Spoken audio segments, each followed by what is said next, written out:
Ebra song can say one sem any aboa no pay. Yade eba some Robert Mensah Sports on Kastle 90.3 FM. Yes, streaming live on Facebook, Kastle 90.3 FM Cape Coast. Join the show no Facebook and pay ya kama. I muda hopa pictures videos need the whole kama when you be a share.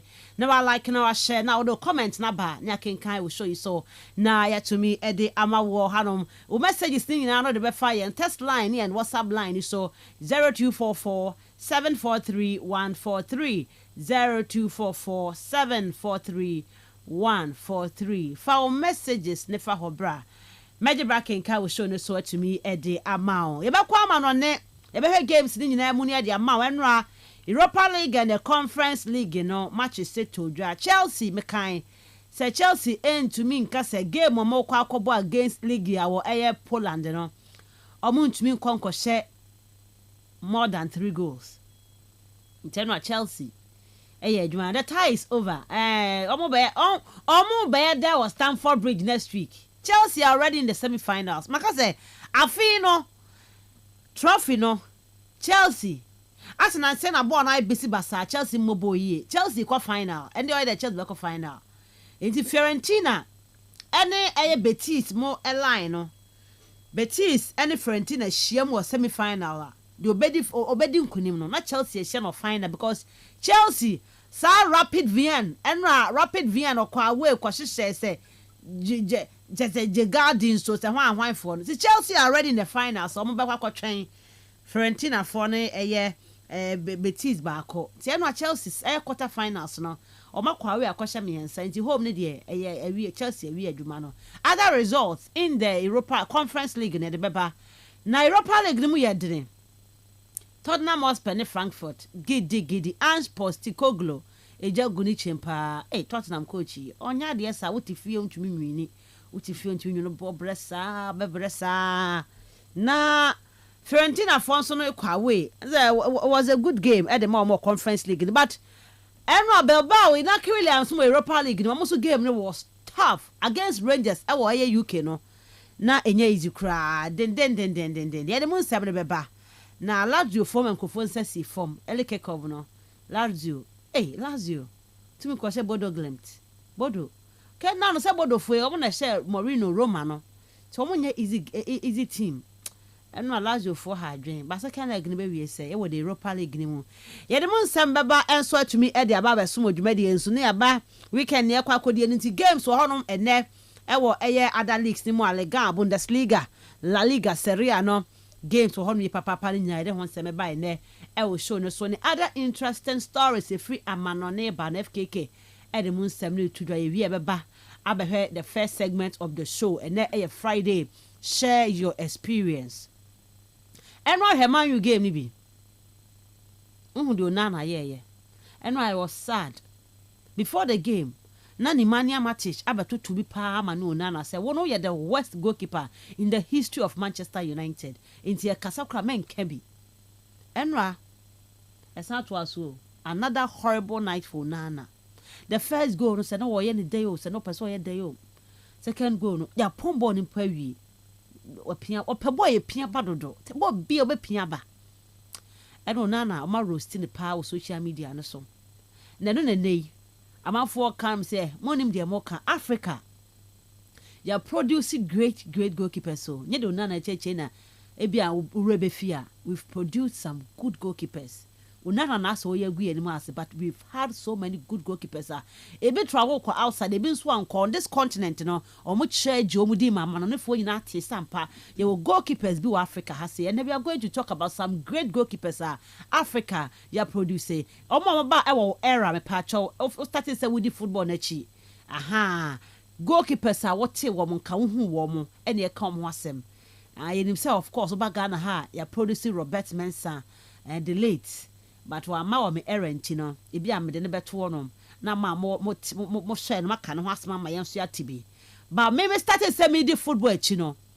one of the greatest goalkeepers me de mani hu wo mo Africa continent so no Sam Hadari of Egypt me forgetting it that a great goalkeeper AFCON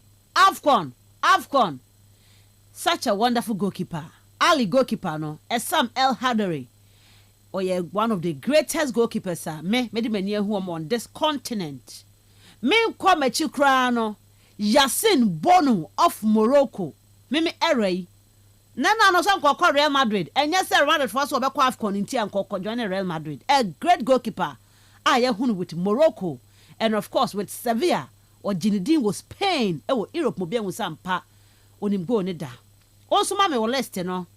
Who say to say woody football on this continent called Africa. Great goalkeepers are watch our Mammy or top 3. Top great goalkeepers, of course, our who are more. Share one ball bar, Mudi Papa Pano. Send me your messages on 0244 743 143 0244 743 143. Onana. Oh, we any mercy, our man on it. Onana, Andrew Onana. Minim so be near any don't call her shebrim. Pa call her because added. And I want a master to come your matter shako in baby. Serious. Enter my messages on 0244 743 143. After that, Ghana Premier League Week 27 year also and big game our Takwa TNA 6 p.m. sharp Mediama Sporting Club. Any dream serves ball. This is a very big game and everybody who come on the show. Across the four goalkeeper Benjamin Asare, currently the Black Stars number 1, of course. Contract extension on 7. Yadeba, I will show you so. Black Satellites under 20 African Cup of Nations is just around the corner. And that's one of fair Rantiano. Almost started preparations for the AFCON. Among 7. Yet the beba on the show. Any other interesting stories about from the Ghana Premier League Week 27 Ebas weekend, get the beba. The Wishwali games ever so any other interesting stories if you fear Benino on the second part of the show. No, you bet me at the Abamidin at the Miss Ruby Adams and a payment was a piece of the no other hand ma. Only ye eight snack of on Cono Ebe Bo. What a near cool number na say I want them a pa Quamana. Ensure no na dwi say a boy maybe I'm one dear boy be 4:30 yeah and if you must start say boom kum ensure no talk akra talk akra ntino ate patcho ate why ate nti sorry kwa adwuma na say baby e hye na e bi asa je mu dia mani but me be dia na ensure no ate timi aho na sorry kwa adwuma na ye hwe kwansi ye drive carefully because ensure no yes na ekwan no so ye tronti and drive very carefully mesemo school sa mo overload no please for mama adwen kosa ansem no so some of the school buses no na efa overload students no bititi bi mo na so ne ade enye papa obi nka ti bi nkonkosi bi kokosi a wo de just imagine yes ma please for mama adwen koso pa some of the school buses no omofa mane broso student no broso and even some of their bimo buses no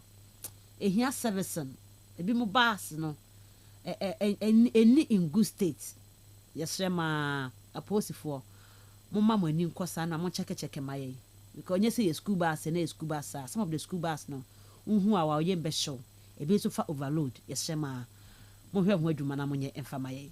The real sports is here. Neuer's caught in no man's land. It's Marley! Kastle FM. The Sports King. Okay, Kastle 90.3 FM Sini Robert Mensah Sports and a Friday morning. Yeah, there's some more. Yeah, come on FKK. Yeah, con 7 no yeah they bar and fast down from a high sense and you may call no high sense showroom se benwo. Kodo high sense quality a product. Ope biako office. What they call fee, sell bedroom, sell kitchen, sell ho.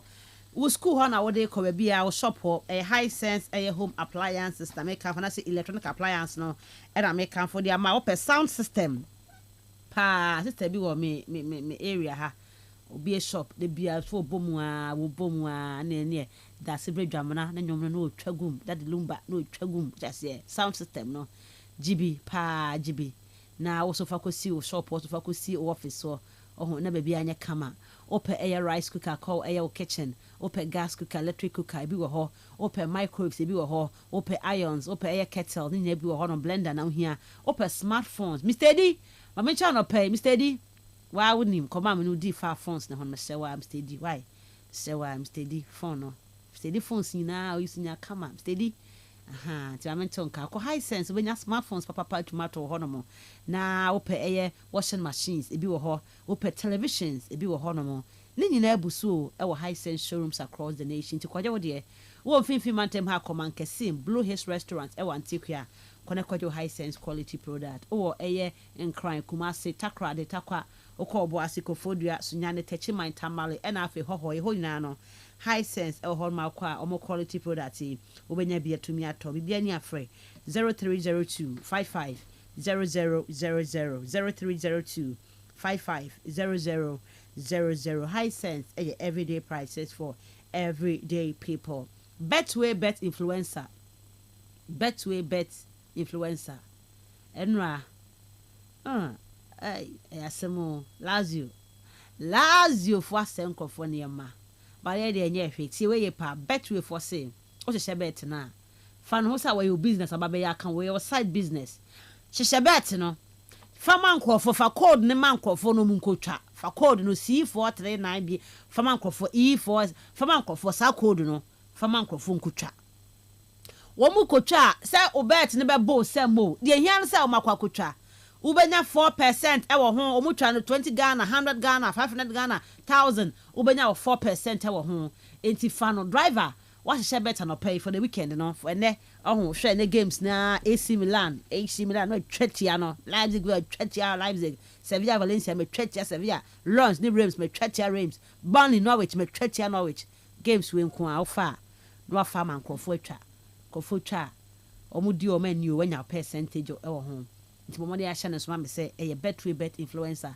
en kan say ma mo adwuma radio so ma mo ye taxi drivers am fan krofo ma mo wo followers mo followers mo wo gitaifo mo dumachi mo fa ma mo nkotwa bi wo bedi benya sika no so bi adi wo ho exclusive to betway terms and conditions apply Kaisers regulated by the Gaming Commission of Ghana beti the responsible way betway for say get way more mamenya o message no Africa, you're producing great goalkeepers. Nyedo na ebe ye nkofo beka say Africa ye nya great goalkeepers pa wo hanu a omo baba beje omudi wa ha wo era no name 3 top goalkeepers omo ba ye ewo wo era na fa message no enso efabra ewo Africa continent so not only in Ghana Africa continent so no ena ye ka ho asem e ho no mtini sending your messages so call Facebook so a ubetumi enso eja o message no ho no make kind the amount Kastle 90.3 FM Cape Coast fa o message no efa ho bra na menye branking kan we show no so entumi emfa ma top goalkeepers miensa wo Africa continent so a omo ba wo era no mema ka me de mienu Sam El Hadri of Egypt and of course Yasin Bono of Morocco no one so de ene de here fa o message ne bra ne kenkan emfa ma mo hwe no amanyu ge no bia mo hu de ona na ye no nso no o pese wo ka ona na ho asem so a obetumi de o message na ba on 0244 743 143 o Chelsea game no bi omo ya de fa o message bra ye kenkan ma na media ma any Dreams FC game no sha ebe kwa kowie say fa o message bra on 0244 743 143 ya kwa ma no na fe FKK at the horseman in Sakano watch me Edia Tudra e wodumadi no so etumi Edia my 35 minutes past 6 on Kastle 90.3 FM. The real sports is here. Neuer's caught in no man's land. It's Marley! Kastle FM. The sports king. The real sports is here. Neuer's caught in no man's land. It's Marley! Kastle FM. The sports king. The real sports is here. Neuer's caught in no man's land. It's Marley! Kastle FM.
Mensah Sports na de someone no mamenya message on 0244 743 143 0244 743 143. We see so say we the football channel Africa continent so o top 3 goalkeepers we share one more ebi a wutie commentary for mo be na TV ni ho ntutie commentary na fa wo mo ho name your top 3 best goalkeepers o ma ba e wo Africa your continent so found messages nefa 0244 743 143. It's 38 minutes past 6. FK Cat na say Eddie Kwama no ne FKK. Good morning. Good morning. Ano pa bibia ye boko de ye da erade ase. Okay, yan Kwama no ne na fe and some won saka in the next 20 minutes bo chief am. Okay, yeah, Kwama no ne ye den 7 broadcast on 90.3. Roma Conference League Bass Europe and so and so etimi top from you Roma ne etimi e dia bra na kokopiem leagues no sha share sunset na Friday.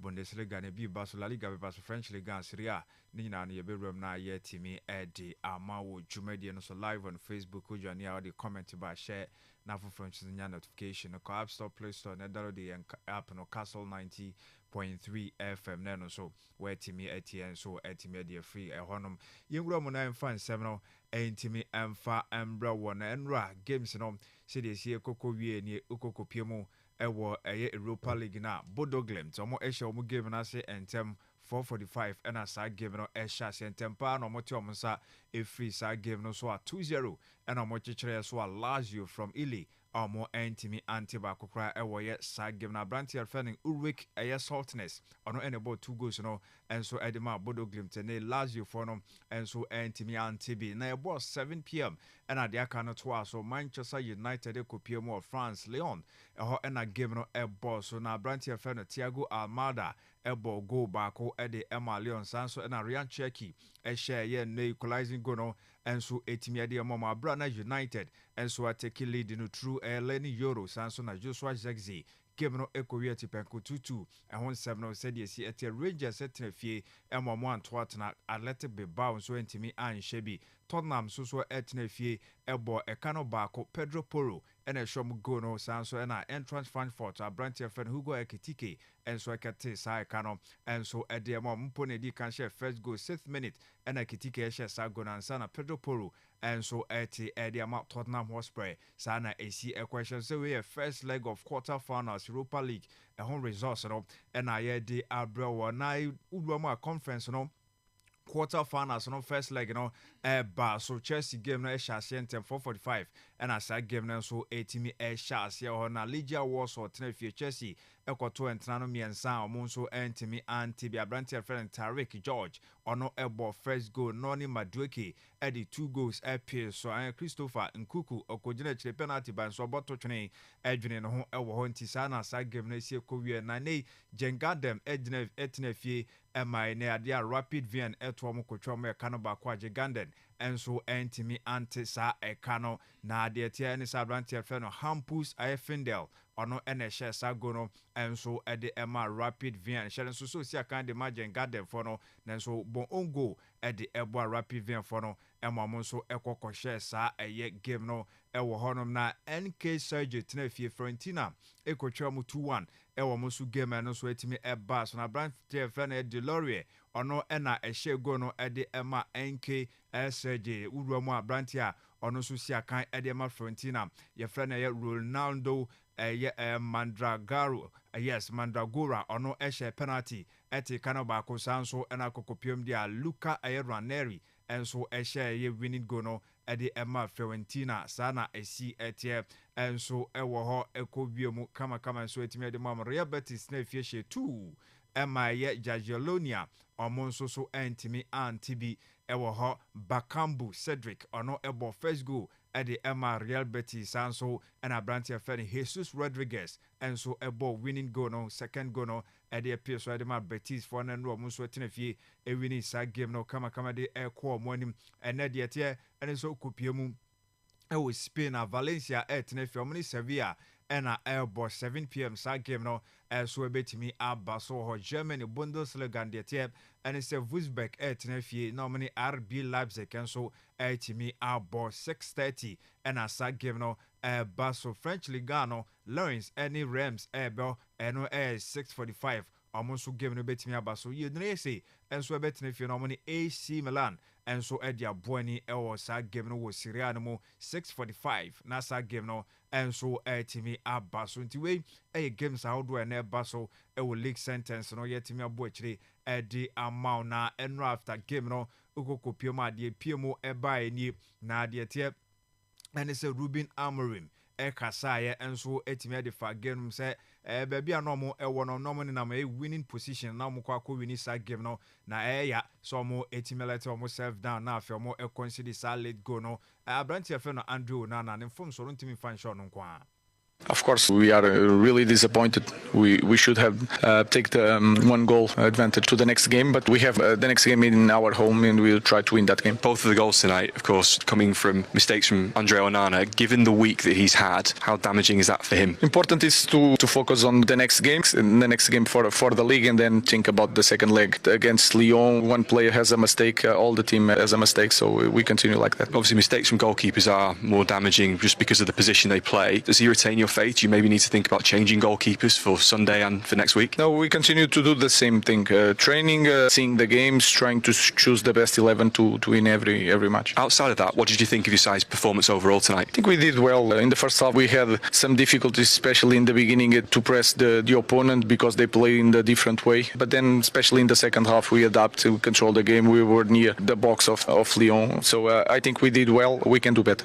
Yes, overall performance no na ya de so ani ye pa de ya ka ya ne so mbe defend ye na nkomo so atimi ekura 2-1 lead no atimi de finish game no de abafie na mo opponent Leon for no omo ni ball ni kura omo possession kama equity chances bebre ti Abranti FN Georges Mikatozi ono ebo shot kama pa na ne Andrew Nana ekobo ne ball ba bi na e ba na esa Abranti FN Ryan check osimini eno kan ye de tuma afi o te kanoma ne ye 2-2 eno honsam ena dodo na e blame Andrew Nana ni coach no enso ebo na chi do meka sa enyo no kwa ne form so e team no ena antimi defend ye nei omo nso e consider sa game no anase go na omo ebo draw this ansem no enso etimi ejaye ewo ho yenhwe said the Ange Postecoglou ono so nsem no ono beba Lenny Yoro enso kasa e de efa ho hye ne first goal e de Man United eba mu ewo ye Europa League game omo ebo ono so expressing the feeling how a game ne koye. The late goal conceded like that, what's the mood among the players? Yeah, of course. I think this is the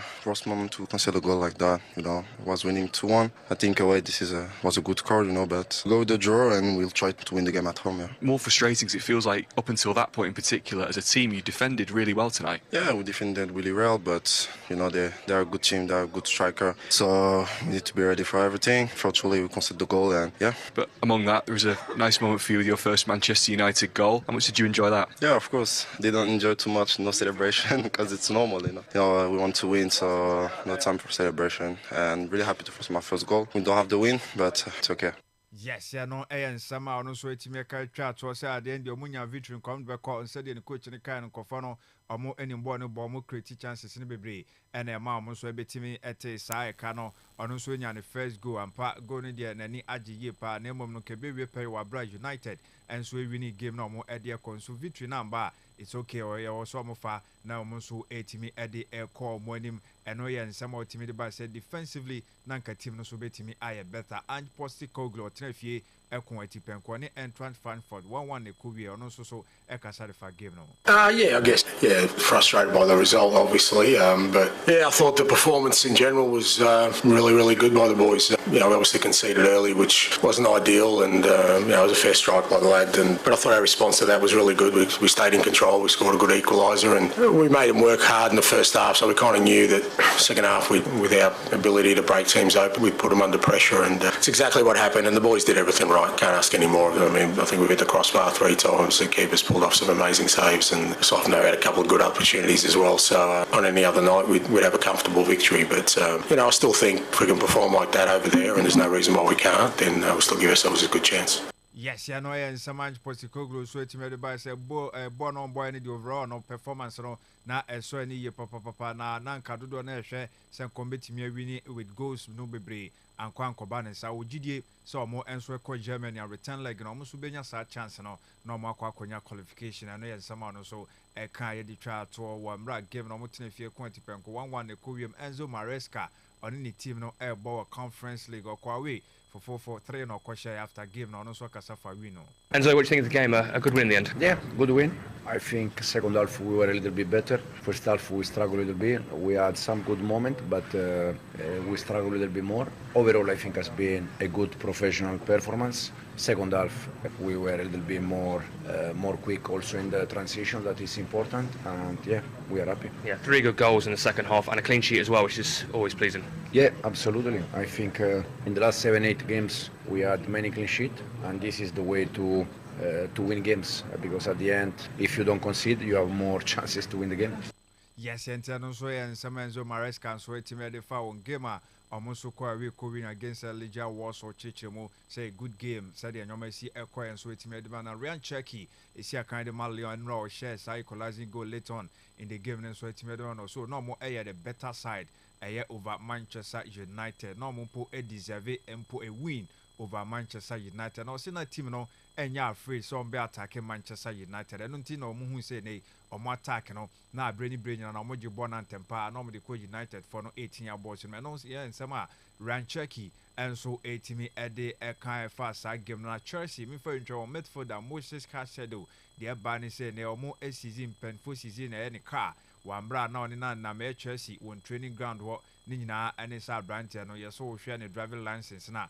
Almost suspect say nyadia ye valid enti wo kobam ade abrantia no omonso etimi age any license na April 4th NAC so mguso ehwe no mahwehwem se bubo na ebi on betimi abane no from so no so ebe drive eno ye nsema e free honum so etimi eba UEFA Champions League no eba so Tuesday and Wednesday no normal team of the week no omo are presented and so etimi ediama goalkeeper Yan Soma Osia Kandima Inter Milan ono ena edemu na left back no Mendes wo PSG ono ena ball center back no Bastoni wo Inter one ene Abrantier Fanny William Saliba ena ball from Arsenal wo hwe Abrantier Saliba ni ntwan honum na ade Julian Timber enso na ball right back on finfin no ade PSG ni Inter any Arsenal for na chafa Declan Rice Vitinha sanso ena Nicolo Barella omo ena ball ena up front no so no Barca for any PSG for na che Alpha Kvaratskhelia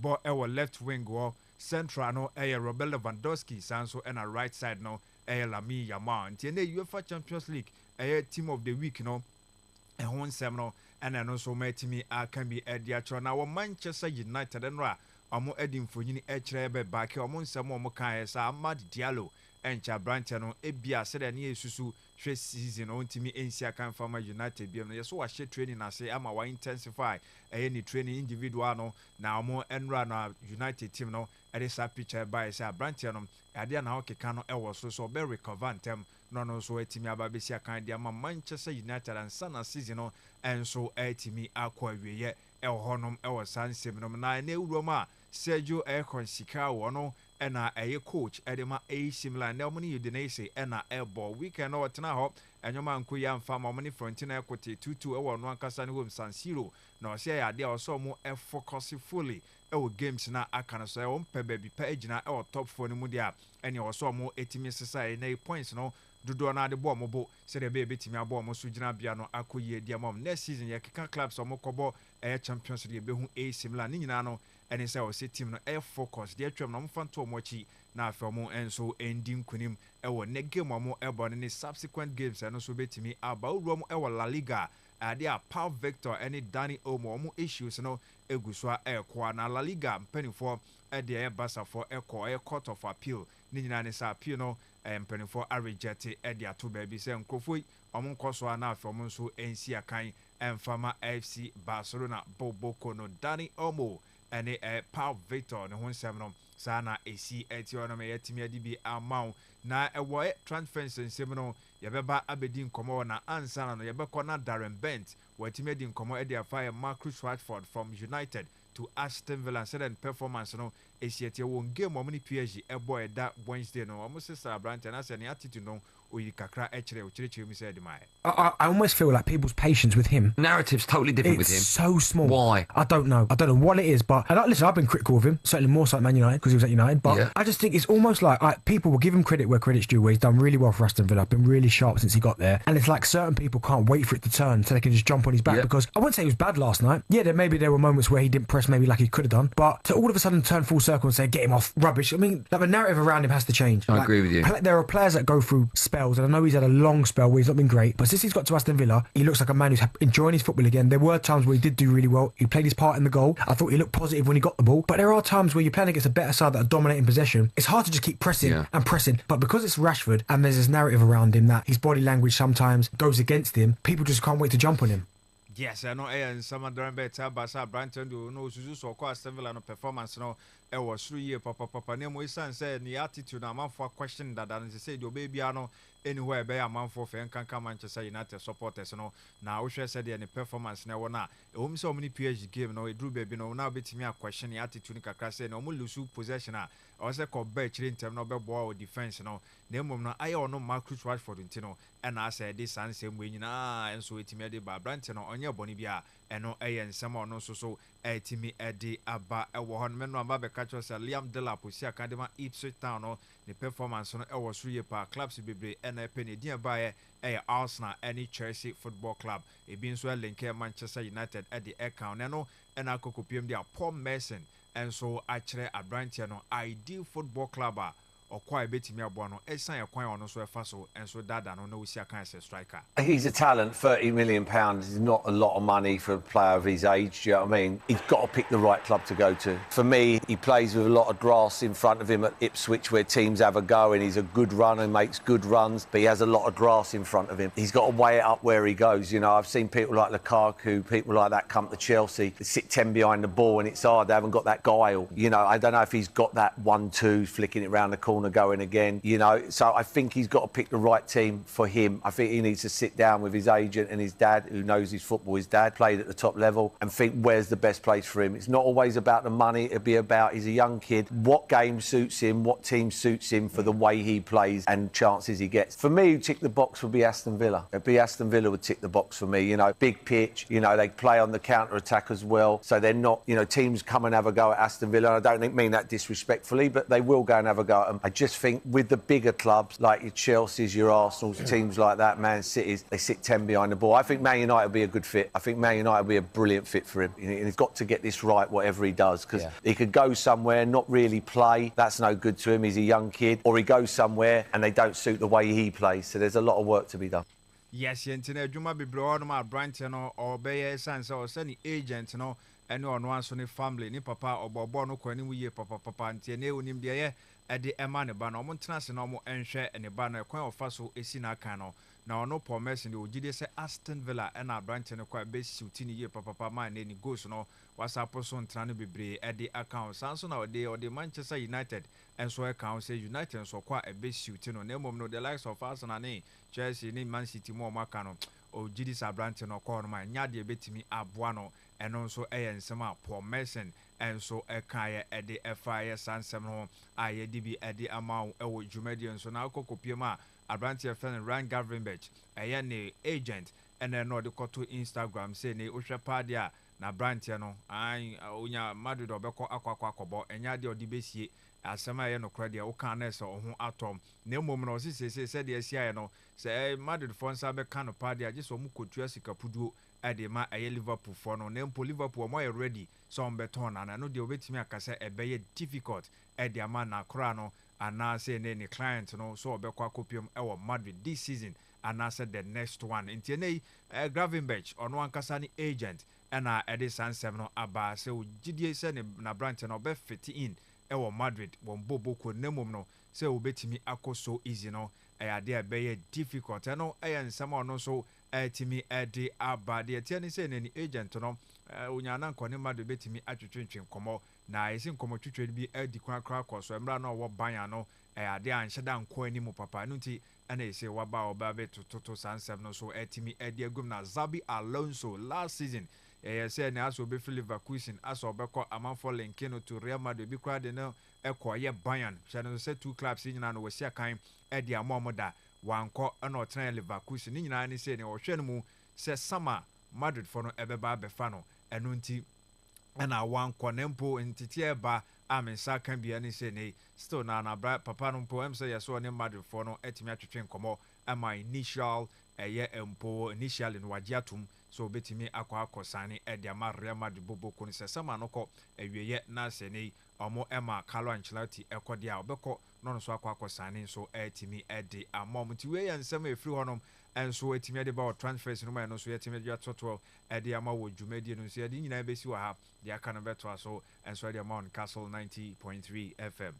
The real sports is here. Neuer's caught in no man's land. It's Marley! Kastle FM. The sports king. The real sports is here. Neuer's caught in no man's land. It's Marley! Kastle FM. The sports king. Kastle 90.3 FM Cindy Robert Mensah Sports and there's someone FKK and I attend Canada Quamanone Abba. Ya baba share na fei and come out do catch nano. Ya to me Eddie Atwa so I would Jumedi and so Kaisa no pay. Yeah, live on Facebook Kastle 90.3 FM Cape Coast. Johnny Shono Facebook we show live or like and share file comment bra. Yebeke nkani na enso etumi edi ama ewo dwumadi ne so mema eye Osman Akwaba na ya she enkoma no ase ewa ha na ya tumi edi mameka say nay on the first segment of the show na Friday share your experience yedin koma fa eye Africa goalkeepers one more betwam wo top goalkeepers Africa produce ama the world stage ne do many hu obi ade na so ate no ene ne wo era goalkeepers so mo beji wo mudi no e wo Africa continent so not only in Ghana the whole of Africa. Name your top 3 goalkeepers wo hu wo mo hwe wo mo wote wo mo ehwo asem na yi e wo radio so e wo time I started say we did football na chie no medical camera say me de me see so no pa de Samuel Hadri of Egypt. Ono one of the greatest goalkeepers Africa continent is mehu. In Chebia, I also saw Yasin Bono of Morocco. We test Sevilla in the Europa League, you know. Kakito ben ko married in Pona. Nyaf kona sama ko hadria. And of course the World Cup stage you know so no. One Morocco boy with the semi-final. Koto so fourth no. Twisampa Yasin Bono so be yadi papa. And name your top 3 best goalkeepers Africa continent you shall produce. Ever since I started say we did football next year no. For our message nefa 0244 743 143 0244 743 143. For our message nefa hobra na ye kenkan into me emfa emao. Osman the Venga mema na kwaba 7 abo pepepe e wo kasafidie so. Osman, good morning. Good morning, Miss Ruby. Bibia boko de Yankopon nado. Bibia fine. The nyame ase. Even na why come. Sure. I want no. Yankopon that. Na menye yankon ko toya. Ai oh. Na me wo fia na medwo wam say senior man abet na area high there na say na ejemu there say na ye. Ha, you know. What na ya kama. Kama. Mba na wode me pa, mtike mu banyina na wode me pa, am kan me pe. Suit bi share. But once Kwame na suit blue bi say in office one. Kwame na blue bi no. Na nso tempo suit na nso ato. Oh. Say obotuma kwabrochi bi ziza. Nti you tell me wia me ko fa share. Na me de ba. Okay, sebusa phone na ho ye de. De nyame aspa. Ene Friday. Ye kodi weekend. Na kodi weekend na so ansha ho a. Ensha ho a, obedi ne se ho. Okay, me de me. Me akwata ho pa ro ti bi to ho. Me de ba ji wanyuma on sha ho kra adede. Bi abaye 200 bi. Sa. Okay. Yom bi de me tu me na to ka kwa ho. There was a mistake that man not to fee. Academy station ko do me fear ntuma amodu me fear no che ma spend by 50 Ghana nti sometimes you know na say fa car na e save on hustle no on dem so na poi so na da onam hono ko de adobi asoma se ko to bibi oh godfather senior man let's go national sa e ba we na hwe ne ya na ho e kampan ko fumpo njinzi ko do nya but next time we go to mamo o se dabi ekele be sen momo aremba ta wona kwana no so sumpa o cheka papim na etum na che na obi awetum ageneze eti se ka wo kwana nka ebi ase be de About 2 weeks ago, and my friend be free. Accra Baha. No so pe baby akwa akotena. I mean chair madam Rabna Sahara. I'm so madam yem fa Accra. I just say. Hey, you ask ko na nimpa to say. Hey. This is mama ba program ne wono. It's me na me so sad dance and tell me kwetena wan kona. Hey, son, you know, hey, Nema ho.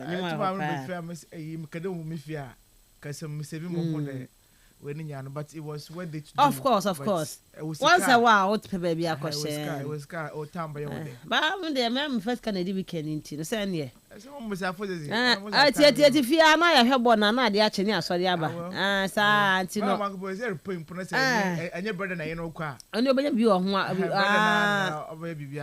Brother be answer me fancy and I say I sister ya AJ say I will be the man friend but I boy left Rebecca say Rebecca so coffee akadantino and I don't say about 12-1 I find I didn't more cheaper to say why there be 12-1 they just say what the me short na ntino okay ntino you better come out Jumadi so me one messages ni bi hand me papa hand ma me come shower all the message ba so good morning. Now, man, you too, Mr. Yeah, attempted the idea. The man you there will be unknown to me and need attempt, sir. As I yes, sir, Osman in Chay, I. Man, you for dear, I, the best be I. But let me your own in Bobo. You're on in Bobo, pa. You're on in Bobo. You're on Bobo now. Ganacho now, so muyen or muyen who do ma. Coach, no, serious. Coach near day. Coaching, yes, serious, and under will be one under an order, 2 players. Rasmus Hojland. Ganacho. Oh, I've grown no moody. Hojland, other born or me piampo. Name said, not doing this a winger. Anytime I quite take on, so I don't get it. Sometimes about my take on. Baby, so simple passes. You're quite name a question, baby, sir. Bonnie about Bonawife. Now, why the boy Biana and Eric Quacotan say bo. Rasmus Hojland 18-yard boxing. Strike off your caliber. Ruby more baller. Not pressure the wood. No, we am show. And I said now bank Rasmus and no cry for heifer way. When you hope man you will church who dear girl. I 554. Bruno, my FKK. Mumpe Bruno. Some a model chico dear. Camunya and I say model squabon so be Montino. And Camunya Bruno, Mumfa Bruno from my UI. Mumfanning free. Now me hear video be players are mind for do my ba Real Madrid have a Beckham mo name a friend say Ronaldo mo ne drew Bruno nko for fan back say we call Madrid man you see there be you almost so say there be okwa ananka so per club okwa be ha wo mo club na ope and that per club nanka Bruno so a player be kind of one ambition pa Rubika Mijisi there boy when kasama no you should be looking elsewhere. Because when I watching a pitch that we're burning, and they probably have a kind of original or show emotions, or lose match, and when they're awkward team. And California, they just feel like born on a world bonnet cake. After Bruno, the performance, the numbers, there's a bay. He proved it today. He's one of the guys, a European, so United, but to my BBR, obey, non Californians way. Oh. I'm baby on for on Penna class. Okay, young choir name na ya nin come na say Chelsea dey air tie no akwa to ho nche we tie no. I say Chelsea dey final na Chelsea continue catch but inaki mo no omo pedro obododo. Me dwen wa o ya de no bia betuma wini inaki mo last week against Osasuna. Mo chego na 0-0. And now so 0-0. FKK 0-0. But Tottenham a free munti ba kan Tottenham a free. San Ansport to Kogro na. O dem man face on my Friday. I say George Samuel J and Richard Kenson. And we are what they buy and one for Udin and fan can who be. World Cup without Ghana is a PTA meeting. Hey, share who told you? FK Osman. When I catch them no. World Cup without Ghana. Hey, I am not feeling be film kakra. Feeling be film. Feeling be. Share. Let me feel too much. I don't last week kind of football orgasm. Mumu Ghana hane Mumu Ghana hane be amo. No, Ruby, even the Ghana you can walk up. It's not just about football. Moko dey. yet bibi ka ho mo de ya kwan kuta afechiwa se mo ja mo ba ne bi do Ghana fight ya afa na de Ghana match bi obi na tell ya ka World Cup na Ghana de say Ghana nkobi ade na na si wo bibi ansa World Cup ni mo 2018 World Cup Russia Ghana nkobi. It was exciting. Share. That World Cup no. Share. Maybe 2006 World Cup Ghana versus. Oh, me say, oh Ghana. Anyone say me busa crowd from a Ghanaian perspective because as a Ghanaian. That's a Ghana nka ho a. I don't know I there yam kwana nchini. English bibia wo for one na judge say same way obiaka one na kan ye one ya Nigeria fie nuanu mi call line na kwhwe one na obiaka da ball se yakobɔ tournament bi na mo ko bi da bai anti 4 times se makoi na mo de ba jim se man ko bi ade na nye de ena ye 4 times se mo ko bi na mo ba wo ze ko be ye mpanka FIFA anka wo magana automatic sport shedo cheche Sakobe ya. I'm going to get some hotel pa. 4 times now mama kwam na de na mo dise I want more Africa come any so one more because obi a Ghana ni mu ntia se Ghana no feeling no ebi a unya feeling no na ya ka World Cup say Ghana ko World Cup kasa bia AFCON po World Cup no Ghana no wo bobere no se say a wan ko bianti no Ghana no I think sir I would disagree with this. You need to agree with no Kalamasem. Ghana yakọ World Cups no 4 ni nya yeko bia ye travel no 3 times. Eno anu tie o se tie and as a Khalifa me da was pass what the tennis 2018 World Cup was not interesting in Ghana. Africa no anu no because na ye nimbinti no we ntina ye hu ne. What? What's the World Cup 2018? 2018 me kai pa before my station. Japan for a year free mu. Germany. Group stage. Hey. Me say na we say. Oh, dark as a dry because I want Kobe. Tina fear and yes World Cup na that was 2018. Nigeria na Argentina 3-2 no. 2018 I think so almost 2014 2018 almost say she ai Emma Kelechi here na to ne katre mata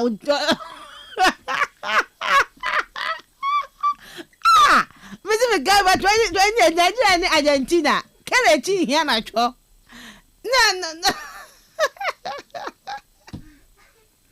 okay chance Nigeria nyai pa against Argentina na Kelechi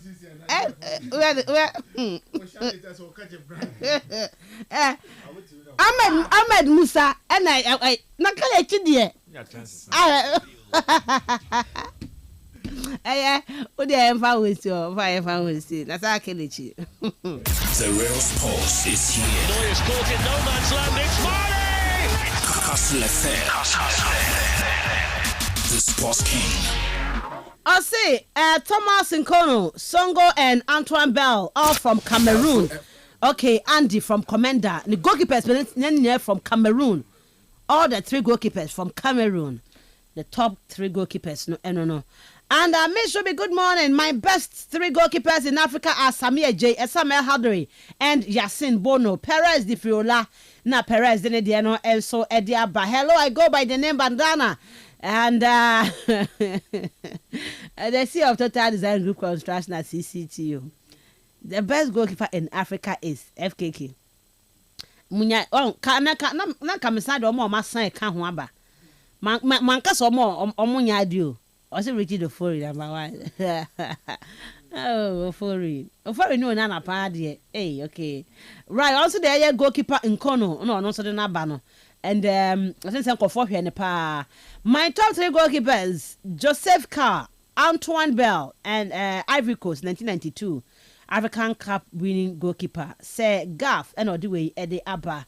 That's a for your message. Incoming. Good morning. Please, is Osman wearing his jacket? Of course, I said the kuntan be sa one woman you say okra woman say dear bad deal and was have it na and then that she said that was say Mensah who go on FKK FKK den san hu ho Mensah hu gu ho say FKK wabobo so kakra Osman de wa hye kuntai abesi ha income me please. There is no glory in Man United, so don't play their song again. And income, I disagree with Ghana. The World Cup will be successful. Okay, with Ghana, the World Cup, and without Ghana, the World Cup will be successful. Sunday can't was without Ghana, no. Daniel Achian the free Adisadel. And so Eddie and Eddie Abba. I mean our message on 0244 743 143 0244 743 143. 13 minutes past 7. Yakasafa goalkeepers I imagine what Africa continent you so I mean the world stage will be a more boy. On a war era, Mr. Wow era. Of course, about the names in there, we've heard so many names, we've heard about them. But era, Oma who woman, Oma what say woman can. Be an hour era, not TV, who be a one share, but now a commentary, no problem. Oma era, and I can't say me. Top 3 goalkeepers are on my major this continent, Africa, and I can't woman was 7 and a Friday. Osman, yeah, Miss Ruby, Yenin come on. Man pay my endas na yenchichia listeners in you na yenda one as do wabaka yo ho a yebezum come a day in the Friday the last weekend day it's no I wanna when you end the Fridays when you're Japan especially so at unko you tem but opponent tem so anoma as no ye do honom say teach obi bia na you go afida so one sense yenhwe na yensin ye na yenya careful nso na menchi Uncle Sule or Abra New Town or say program on friends agro crown pay I don't know any bus station or say you started the year come out by the Champions League na no check will follow program in the pint Uncle Sule and the pay Chelsea and our face should have a kaito no some put me and the pay so hono Ruby I no pay oh picking it interesting in fact goalkeepers no na me be someone the goalkeepers my huni and also be a my abati one history my baby be so ya can about them in one so be a ya share one video clips ni bi and I use come say can you na phrases are e be a miss my last to get here no master na you to na go beyond say ya tibi monka say even what my bracket be okay you are not combined say with the message in mouth wo error ma wo baba to wo anya say names of course we've heard about friends say Joka Robert Mensah of course but the wo beto wo the ma Joka mo enko for no san kan mo de ne maye ti kan so de no my first one I think so far when I was bringing I will be asked to my papa we nizin Sam El Hadari Egypt yes this is I mean, Africa can present goalkeepers. I Korea sim Hadia, YGG Wonzin, Obera to Ambabe Juma. But this man, Eshe Juma Bebe as a goalkeeper for the club side, for the national team. No, if you don't achievements, no, it is unparalleled. So compare it, one I be more so Bebe and also great goalkeepers, especially in the era you right from 2000 as BBC time all Barbara retired now. For me feel the numbers and boy no ya za otum na osonyo honum say yeka Sam El Hadaria most at times no yes any achievement no be gina 2 or year institutions that is the Egyptian national team and then Efa Alia even other clubs or honum inti wo ye ni playing days no abrenta na ya za otum na osi akano with or year Damietta FC Sion was Switzerland Ismaili Egypt Zamalek El Marek and a Wadi Degla, Al Taun was Saudi Arabia, and a Nogum and a El Ali. This was the club, sir. Otumna only 1 year, Juma. And for me, in terms of achievements, it can never be underestimated. In Sebasha, Brent say Urban Oye dominating African football with Alia, 16 Oye domestic titles, no, and Otumna Oje, no, says the African Championship in terms of Oye CAF club competitions, no. And on ye CAF international competition with the countries now 7 championships and otum no ji ohonum it will tell you about his dominance abrentano otum na oye ohonum and particularly baby is about kind of pa right from 2006 2008 and 2010 AFCON Egypt otum what dominating no ne experience no ya za otum na okan bia papa we otum oboy ma Egypt fu no what dominates African footballer and they so biara boy Egyptian footballer obi atum obo na abado okonom then in D2 no obebe yeah the oldest goalkeeper in the history of the World Cup or represent or yeah the country. Obebe say others Thomas Nkunu mu ozi once war boy the Cameroonians wo tum na wo kwa okonum. By the age of 45 years na Egypt World Cup okonum 2018. Na we tum na was na squad no don't won kon bo no for the experience no on from boa. Clearly bibi a chere no mbozi mbo no oyaze otum na osuenyiwa. Na career na started in 1996. And otum na oboy ozekoya o make 159 appearances for honoma in the no so mbozimbo otum na wasudwun a eko Egypt for one history as a nation in terms of one football na on na wakwa the most appearance goalkeeper why 159 appearances for the national team into no career no ruby for me oyaza na makade oye outstanding na mehu ya manyo otum na ogin wo honom.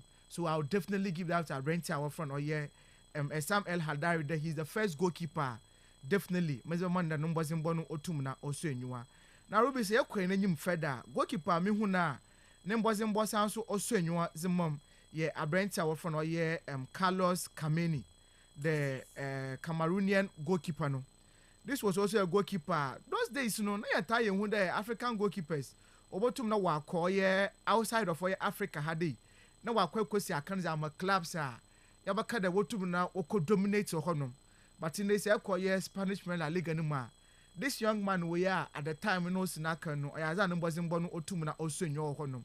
In the clubs like Espanyol, otumo make it 200 club league appearances. And okwa honom. Okwa Malaga in 2012. I want to so okwa no almost about 5 years ejuma okwa year no. No ayaza otum na also nyiwa. He moved on 2017. Played with Fenerbahce in the Turkish league no. Na so yaza numbozimbo no otum na also nyo honum. And fast forward say eba Cameroonian national team na or started with the Anders nunti oban Sydney Olympics 2000 na abrente to mo boy ma oban the gold medal na Cameroonians no wotum kwaji na no gina goal post nim. Fast forward with regards to the AFCON no. AFCON is yabaka de onyaza yeshada yehu abrente no honum. But then 2003 FIFA Confederations Cup no runners up no oba no hombozin ne man Cameroon fu no kwakodi second honum. And in fact me feel that no support achievement no ya aza otum na osonyi wonti Carlos Kameni. Obviously he's one of the guys I watched him mudim says one of those finest goalkeepers Africa ye one. Unfortunately, Major Ghana 2010 na ma ko Nigeria. Na ma for Vincent Inyama. Oh, yes, that man. That's man. No sumpo oba no in that era Nigeria for baje oye AFCON 13 no. No ya aza no sumpo tum na oka hu bi. Or starting the career no in 2002, making 101 appearances for the Nigerian national team. I think he's the one that currently okutoye the most appearance no for the Nigerian national team. And no captain fantastic, ne experience. Ejuma no so tumo ye obeba boy no. No ya azo tum na okonkan. Reason I mentioned him a Major Ghana goalkeeper stage was because the Ruby not just at the national team football level no, but obo no ye FIFA and other CAF club competitions na. Obo no home wasn't the Enyimba of Nigeria. J oye CAF Champions League no 2 times or honum. In fact, na mbazimbo no ya azo tum na also nyo honum. And afei so onya akonya kwekosi account oye Hapoel Tel Aviv oye the Israeli league num okwa join one no. In the year 2009 he was named the player of the year goalkeeper for oye Hapoel Tel Aviv honoma nenso nembozimbo tum na also nyo honoma wotum na wonso make oye that appearance in the Champions League and then also oye Europa League no so tum na wo make that appearance no. And to Ruby, these are the 3 goalkeepers I would pick them when I'm to mission one. Wow. It's oye Sam El Hadari, one. Secondly, Carlos Kameni of Cameroonian fame. And I have Vincent Enyama of Nigeria. These are my 3 goalkeepers. Okay, Osman Davenga, Edianono, Meba FKK Hona Fiatuaso Kastle 90.3 FM. Send in your messages. I will top 3 goalkeepers. Our more about Africa continent. So I will share one more. Sebia now era no what time no TV ni hon tebia wuti commentary any problem. But who started say with the football Africa continent so goalkeepers Mensah Omonde Bona so anyama wono. I say good morning, Miss should be my top 3 goalkeepers are Rowan Williams, Samia J, and Stanley Nwabali of Nigeria. Okay, Tino. Royal Williams of South Africa, Samia J. Ghana, Stanley Nwabali of Nigeria, Big Joe, Eddie Free Atabaze, and a Big Joe, Eddie Diano Abba Anope. Good morning, studio members. My best goalkeepers in Africa are Ben Owu, Edward Ansan, and Sam El Haderi. Asesko J from South Pond, and on the other, hey, Yancha Mamo Sopon, FKK. I Yancha Sopon for you. I was up on that. What's it? I'll call down. Sir, I don't want my own. I've ever heard. Me ya pelan crowd. We have my call down. Me show I call that. Watch him. We have my call down. Watch him. My tremor. Sir, me call pelan the crowd. But mention that my call down. I'm there. Sir, my call down. Oh, go. I want a day of Kojina, no. What? Okay. My name's a Honda shop. My name's Ebia. Let me put my customer call and tell me Busa and say Honda Quena shop or no. That's all who crony. Me who's Ebia. I've been a Honda Quena Macasama call and then I acquire some. Dinner, a Honda coy, the rest of my cost upon that. But I was sending a customer some corner. Because me am some call personally na me ko share. And it's my now message on 0244 743 143 0244 743 143. Yakasa for Africa goalkeepers so no nana. Obeso ogu anim ase boboa. Ye hu goalkeepers for Africa ho ye hu bi pa. Na de o church na de onko so sa no nyene hu anim guase. Enti wo see so say wo di football e wo top 3 goalkeepers Africa producer. Wo do ani hu omo no ma menya o message no on 0244 743 143. Okopie mo Facebook nso a show near live e ho no FKK den de na ba obi a maybe a phone lines na atom na fe na Friday onso be kan wo de no atimi e de a kire yen FKK yen koyanim. Yeah, me da se ne cheti phobia. I think say El Hadari enya de obewo listen so because of AFCON the oye wom so obegigi ni din crampo with the likes of El Alimo, the national team no across Switzerland with Sion I ho nyina no akwadida but me sure say nyina yinim na ye there AFCON heroics are oye with the Egyptian national team, not one tournament, couple of them and a door or do mo yenti. I think say the ya show mo me ma hwe bia me so metimi aka bi there or top yes or top on the list meba ye yankase ediem na mako akofa Samia J Edenaba yes as one hwe no pa obeka so anda go e bia beka say late on kakra bia World Cup qualifiers or there bia Richard Kingston Besano kokodi da muntino obeka so ambo bra ba media me kai pa hearts of folk that one squad no mudi winning CAF Champions League you know now a part has for dominating in league wa ha omogini 6 atwa so no na Samia J ono a na ye integra or play party pa ye wo muntino me hwe no ansa na national team so no obedi da bia so I believe say wo me category mu no. Yes, you add Samia J. Yes, I'll add Samia J. Yes, the oye no. Has of folk team na e bold din bo mo abaso mu wura mu rankings hold top 10 o mu koro am ono a the goalkeeper no dem o make his difference and Ghana e be nya a breakthrough the World Cup no. Qualifiers a boy open local goalkeeper they be no dem o consistent yeah I think say what the answer me kai say me see so no tama na me so no na ye who goalkeepers who players are yes ye kunu no omo because am de ne ka me kunu ho ai akwa so quiet no ka me kunu for no on the pitch but okojina post ni mu a obeye adwuma no e dia ma neat me kai pa ti I feel say me de no be kan I am a lesson no e bia we be sound controversial no but problem e bia ma me kwan a chechem me de no account Edward Mendy Chelsea yes Edward Mendy yes they are both with Senegal almost to breakthrough munya winning the AFCON no. yeah ono a no ni obi ampre ho ono a na dem a idea mo na nya no kwa do sa ye no amono ne nso no na etwa wo sa Chelsea team ya coach ne wakwa Thomas Tuchel edu omo ye omo gie nyina ono a ya branch ya of course Netao kakra Chelsea yes ono a unim say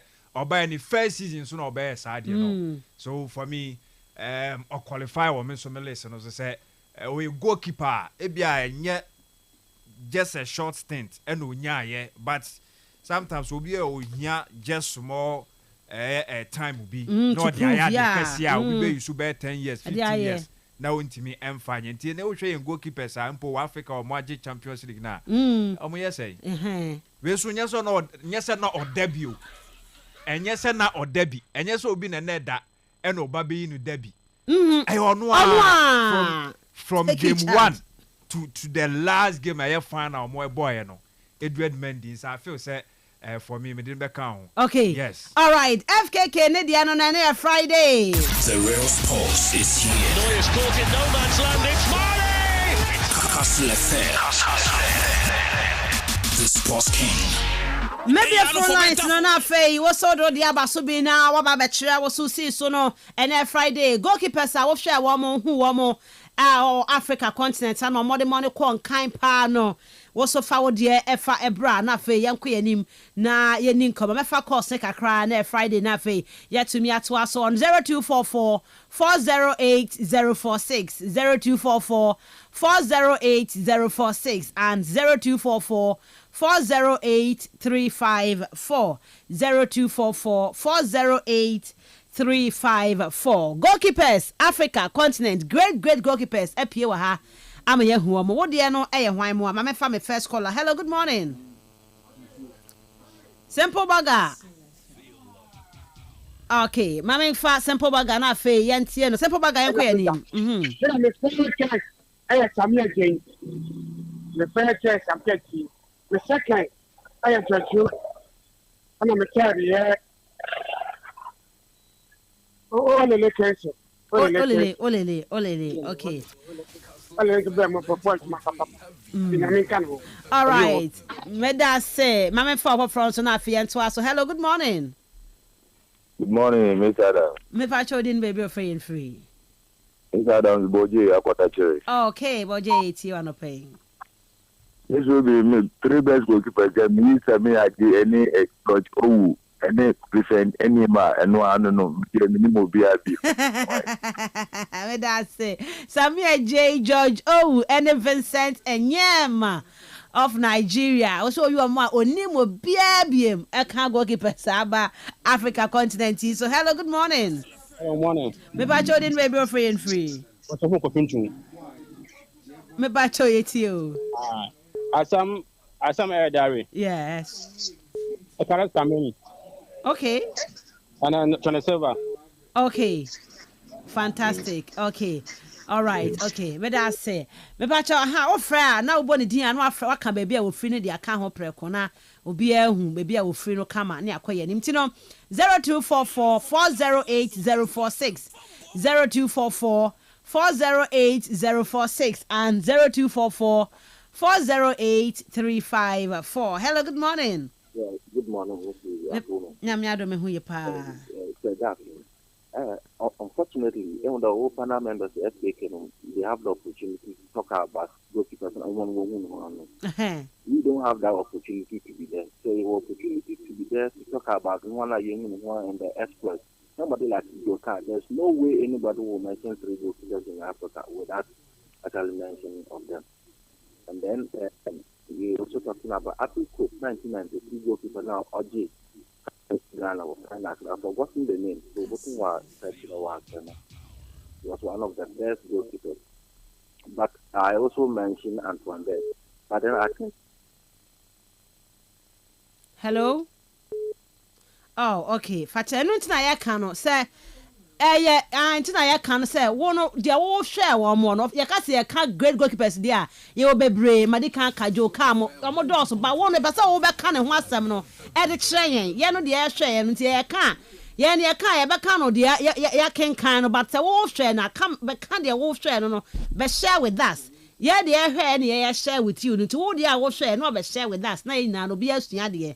Aha, and person said, Debia, you have a book, me, I heard about book money, I can kind about what will share, no, but best share all car. And no, my young the any year, to what will share, no, about can year near it. Into that's the air the end on Fridays, need to know. Sape Pepe. Hello, good morning. Good morning, Miss Ruby. Me pacho den baby or free and free. Me Isaac, me Kastle bonkus, me sia no abeja for. Yeah, Josepa. Miss Ruby, some year best goalkeeper met Marcus say men on the time on be you know Africa. Okay. Some year juma na waye no. Oh. So I near can me dey am ka say bribe no. I started wo can say 26 wo 2006 World Cup. Because ejuma na some year no Ghana ha no, including Africa. Na men ko yi Richard Cancel another holiday so me da po wo abla some year to. But I am here can say uniska uni obi a ye ye bench wo. Nti me meyi some year me ejuma o ye. Na masanso yi Edward Bandi Senegal na masanso yi Gabaski free ye can say Egypt. Yeah, sure. Me da say Gabaski I penalty chia hene okay. Mama fa call away. Hello, good morning. Good morning, Miss Boboski. Miss Ruby. Boboski eti wene. Miss Ruby, mapa sami haji. Okay. Meji Edward Menda kasa. Na meji Africa kwa kipo bi ochi ball ni yapno ball bi eguno jilutu no ajipimpim wo huhu. Yeah, dia Congo for you know. Aya bepa me fai shawari soccer keeper no fanka hwan ana no ye je ka hwan no shawari soccer da ama hada na hwan na keeper no de mendam keeper no bobola wa de ni jana no okay me da say ba ben fa up for her. Hello, good morning. Fine morning, Miss Ruby. Honorable Jaru. Yeah. Mafa Muhammad Udum. Okay. Mafa Joka. Na mafa Edi Ansan. Okay. Fantastic. Nti enyanya mo mpanyifo say ya na mo no mo bobodi na ye de kaka ye ho saa na etie. Nti no mama fa eye call away so emfa emra. Hello, good morning. Good morning, Miss. Ten Hag ni. Miss Ten Hag. Ten Hag it you. Where should be? I'm doing an Okodogo African. And that way and then your cry. I tell my message and I saw a cafe on Hawaii and quite why we could name us. We should be number one on the list, visiting Yimba. Okay. Yes, that guy, he was superb. I mean, you know, no keep a match and I mean, with the reflexes, so you're very, very good. And on ye, Samie going up Muhunika crap, but me wouldn't be great. No, Egypt phone keep an hour in the World Cup. When you African Cup, when you call World Cup. Okay. Some Nazario. Yeah. Oh, yeah, very good goalkeeper.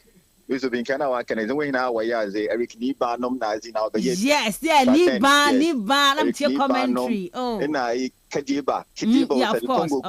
Yes, yeah, Kidiaba. Yes, Kidiaba. Oh, in our baby, but I mean, you will be more. Or you manage no one. Okay. Medasipi, Medase, so do the end of the 0244 408 046 and then Friday 0244 408 046. Top 3 goalkeepers are Omubawa all time. I was starting to with football, you know. And I share. Hello, good morning. Oh, of course, Eric Niba. I always say, Mr. Nasa won't now them wait here. Now maybe I'm a son. Now me wait cheaper. Don't worry, I'm say. Boy. Anyway, now I take your card there. Oh, not a independent, you know. Made a Mensah Robert Mensah, Mechanica. Oh, Robert Mensah. Mechanica Krabi. Anna. Mefa. Oh, let's take it there. Mechamasm. I has good example. Near J. Hey, obviously, near you and really, every near you is my panel because I have in my panel. And my 5 Congo Kipano. Okay, Kidiaba. Yeah. Fantastic. Asa Khalifa Ameda say, Eric Niba, I'll say Eric Niba so take. Hello, good morning. Good morning. Me ba Jordan baby of free and free. Oh, from Dr. Samkan. Me free Almina. Doc, yeti wa no pay. And me time and Robert Mensah number 1. Wow. Or your Table. Never for Joseph Car. Never for goalkeeper Bell. Me na come. Okay. Let me tell me the moment. Wow. All right. Yeah, that's a pa. Great goalkeepers. Abe boy Dumako. What time and when I'm more enjoying the performance net to say, but share with us. Hello, good morning. Good morning. Me pacho din baby or free and free. Ate fe makusiapi amekate free yokwa klubu. Me pacho yeti wa no pay. Me pacho Ghana you goalkeepers but ehwe ne yanhwe mu ye. Me hu Richard Kastle. Sammy J. And a Bendida. Yes. Because Omunya goalkeepers are Omo Abua Ghana.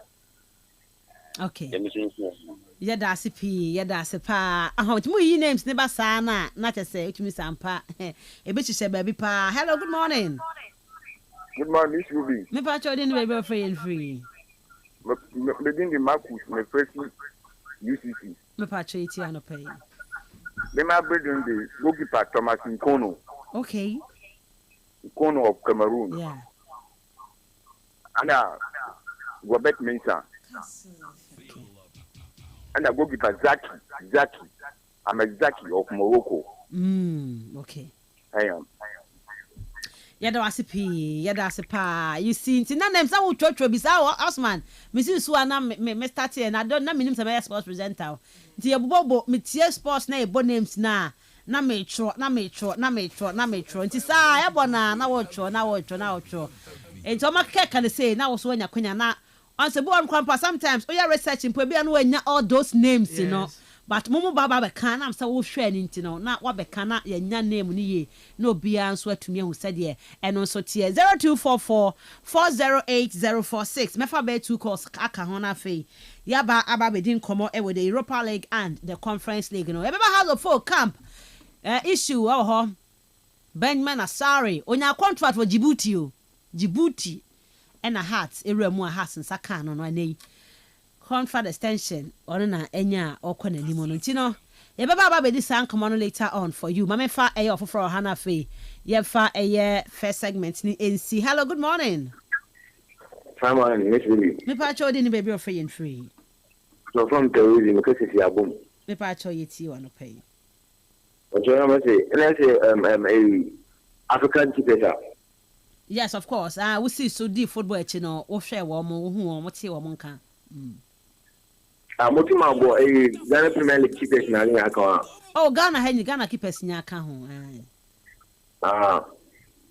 Any adade obede goal my bushman adade. Oh, okay. Ma hwe no but yeah. I know the first ne Fatao Doda second. Okay. Nyane Kwasi City, Adam Kwasi. Okay, Adam Kwasi Ted. Okay. Medase pa. Okay, Mr. Osman obo ayadade na Osman e bonetiko sa mebusa Osman say wo hwe na. Hello, good morning. Morning, Miss Ruby. Me pa chao, abasaba ni. Basaba. What's about you? Miss Ruby, me keep us mu ana wo de goal wo go da so many pa aye. Pasa gwati potoko. Okay. Ane Sammy J. Ane Alex Niba. Okay.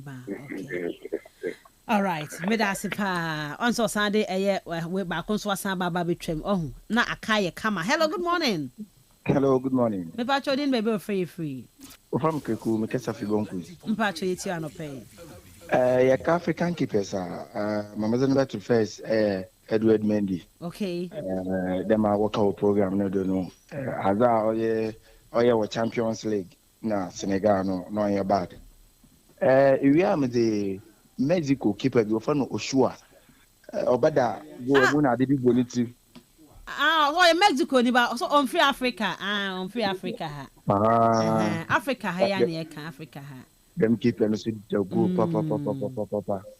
And I know them and I Africa me Egypt will keeper be penalties are out and papa them keeper no. Okay, Mr. Gabaski na okona and say na ya okochichi India. Very good. Okay. Na Ghana had a one great one be our ha ho. Ghana keepers na keeper no ya no am any chance. Olele no kedem am so man pena sameda. Then why Sammy J ho. Medase. Asem. Okay. Hello, good morning. Good morning, Miss Ruby. Me pa chodin baby free and free.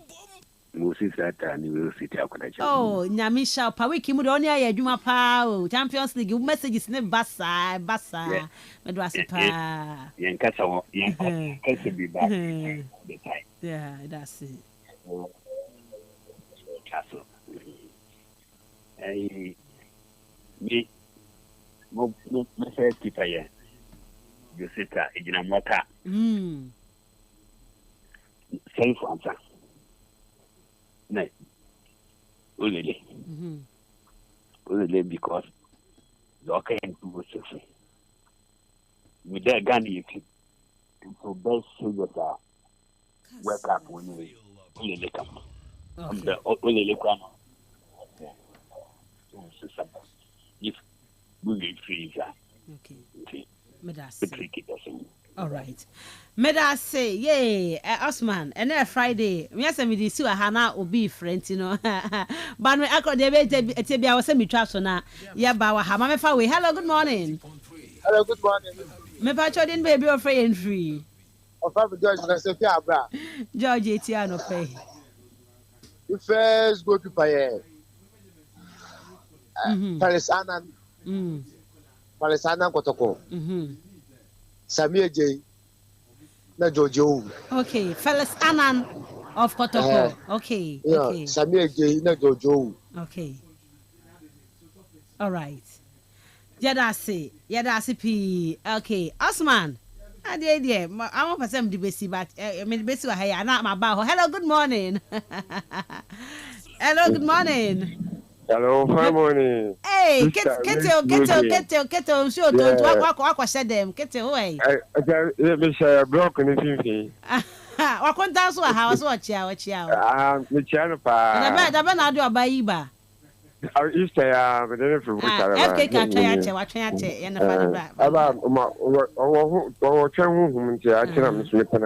okay. Yes, you go keep us out on make keep a car. Ana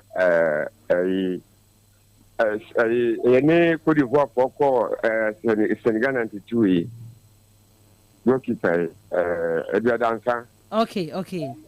Ana Samia J. Okay. Yeah. All right. Yeah, that was pa. Okay, after the media see Mr. Wow, Pastor already man. From my text message. And I say maybe a phone lines now the second part now I be count the end, you know.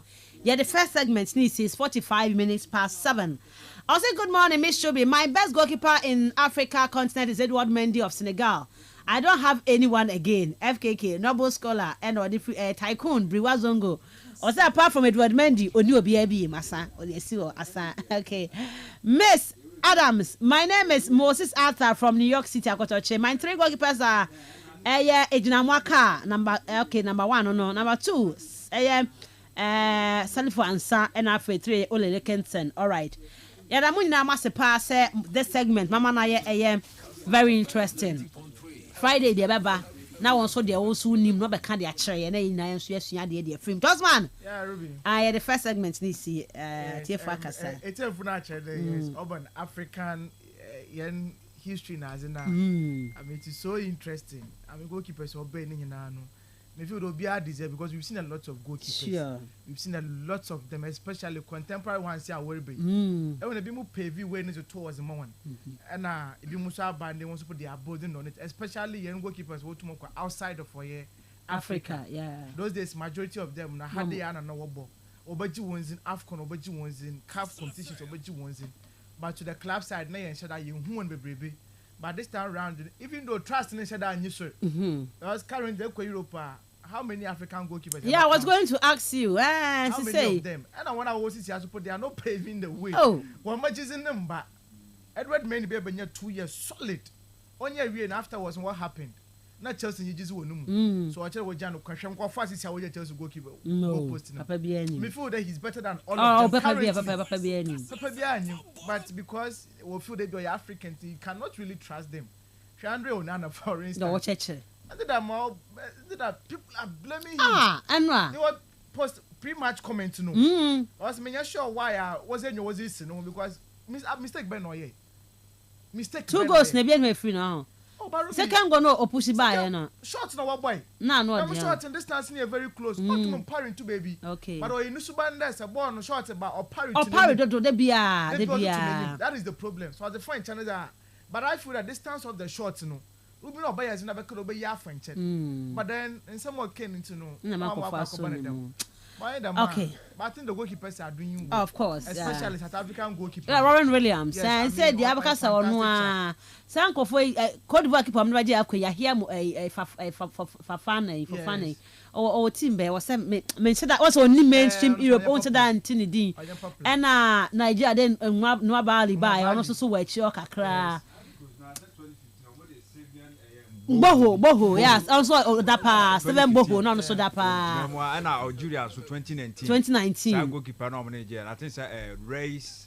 Yeah, Mboli, race Mboli. Also see a good pa. Okay. Interestingly, West Africa currently, goalkeepers here with him. Yeah, free mahon. Yes, currently. The keepers here were ones in South Africa, Eastern Africa, Central Africa. But West Africa currently have a goalkeeper bonus in there. Way maybe in the next feature, in the next 5 years. I'm saying Nwabali, Nigeria, Ghana, the NBO. Baby, oh no. When I say, when you are say, I hear no. Oh, for future use. Okay, MKK. Yeah, the next segment this year, next Friday. Hey. Oh, yeah, me. And now our platforms are on for you know, sir. So almost winning. But. I think it's good news for her to folk. At least 2 years extension. Yes, because now Oko Black Stars. Ebi are now mainstream being collaborative, but at least obey me across system carpet. Yes, they are one of the African countries, but has we show goalkeeping aspect now. Empo say what the infant say fair enough. Samanaba, Oshe Ghana Hanoma. Goalkeeper Ben or Beba said he has a four brass suffer in recent times. Oh, Baba Bishim. I said, yeah, short possible time. Benjamin Mendy. Benjamin Mendy, you know, Benjamin Asari. Asari. Yeah. Hey, Mendy. Asari. Abba Betcher with Embrana has what pressure. In Ketia Bedama and Ayasem. Bakubin so swipe. Ono kwa de na kon kra ona sun ya no ona ketia ho na swab na sun ya no esun okwa mistake esun pa but Asari buy no suddenly yeah defenders no mo ani edu o matem you say a praise you say the omu nyina ya de say strikers na suddenly Asibe can say Ghana class world class superstar top class oh and why be ampedumu nyina wo nyina ye defenders ana ye twabo omo sa but some sorry by otimi coordinate omo so o hihye omo yie na omo ekasa as a defenders and between omo ne omo goalkeeper sa language na omo canon tiase honom na omo nyina no eti omo ase ni all right I think say argument is not about say all chichi saves and so make saves nkwa but the ban say young coordinate young war na defense war no in front of him oh yeah and this leadership role no watch there I think say any team bia or pese or corner nim bia no eko win trophy bia no just said goalkeeper eno na me TV e che Mensah Champions League highlights na me who David Raya to Raya djuma o ye di Arsenal it is a Champions League you know Omoji it is so nice so as man the real sports is here Neuer's caught in no man's land it's Marley Kastle FM the sports king Yabakwama no nene akohwe enwa games ni mu kakra dia ba now say good morning my name is Idris Sukameni okay Alangbemi Togo and afi about Goldface so about Goldface okay Malik and anyway and so Ediaba thank you so much for your message and 1 George O 2 Samia J 3 Richard Kenson and 4 Patrick Entry okay me that say for your message no na am right na fe medin komo Andre Onana Manchester United then 2-2 and Omoni Lyon etumi ebo ye Chelsea akwa we akwache 3 Tottenham Hotspur na fia bo draw he say no percentage need to say one they qualify to the semi-finals of the Europa League and the Conference League you know Neuer's caught in no man's land it's Marley Kastle FM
na last minute na niema fama Manchester United, but all the same.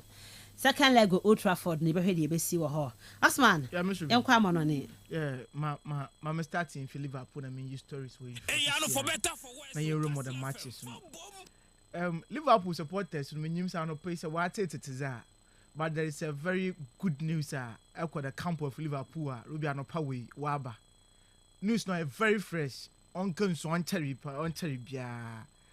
And Opaway no confirmation about the Mohamed Salah and a Virgil van Dijk was signed a 2 years new contract with Liverpool. Yes, these two players way. Now, interesting, very, very interesting because in football, you will be by a friend Bossman rule. Bossman rule, no. You take him with your data, but the players are on a contract, and that's like 6 months left on the contract.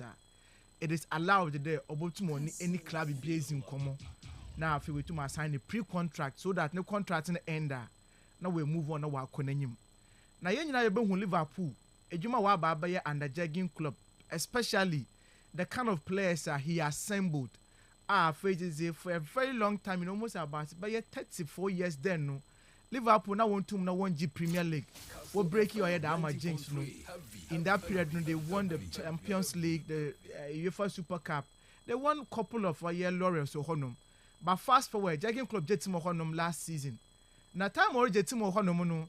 Now I am Shabakakra because young Manchester United, after that lengthy period of Sir Alex Ferguson, they were struggling, they are still struggling. And Yamanu Nkoye inform one. Yabe club Arsenal. After that lengthy years of Arsene Wenger, no so Juman or Honum no Okway no.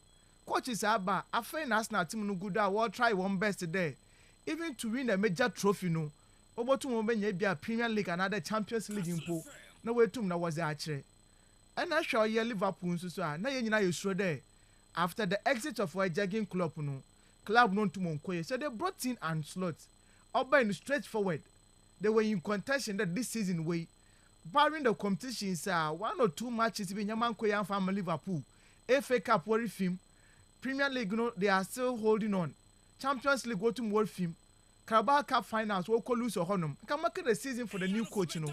Even Kabaka and Car also new. But then Messi Waka could do CCR way, no. Oh yeah, Tete there, no one but season, na but the threat Alexander Arnold. On your married away. Now club won't wait for because or your homegrown player. A player Liverpool Frankasa what a tear Brentiano. Right from the academy a woman promotion at the age of 17 years. While Baba Power damage stage when Kabejet no Hokunum Ponda a Pedeko when you ma. And can maybe about to my boy Nankas Kasema. Club no send bibi kakra. But unfortunately, Miss Ruby, I Brentia say Mobaya no Obaye, I want to move on to Real Madrid. Mensah new contract or Konenium. Now, Mohamed Salah Sumpo somewhere around February noon. After the game against Adamson Sebekaya, he made a comment about his contractual issues. You know, Jamie Carragher, one funny in Zagoro cry because he's in the media. No, a Liverpool legend, or was in my club now unofficially, but watching on their issues or Jamie Carragher, the kind of someone came for Brentiano who calling him names. And Salah Suman that must have to reply, you know. And in fact, the whole world defended Mohamed Salah. You better say Virgil van Dijk. After Champions League exit against PSG, in the tunnel, no one has a caliph or John Wilson come over Cicero. Liverpool supporters who win was what's a traitor now.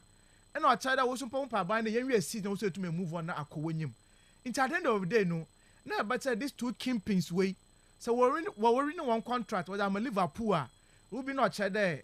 I mean, it is going to be something good for them. One, Mohamed Salah, he's one player I've always kept on saying in there.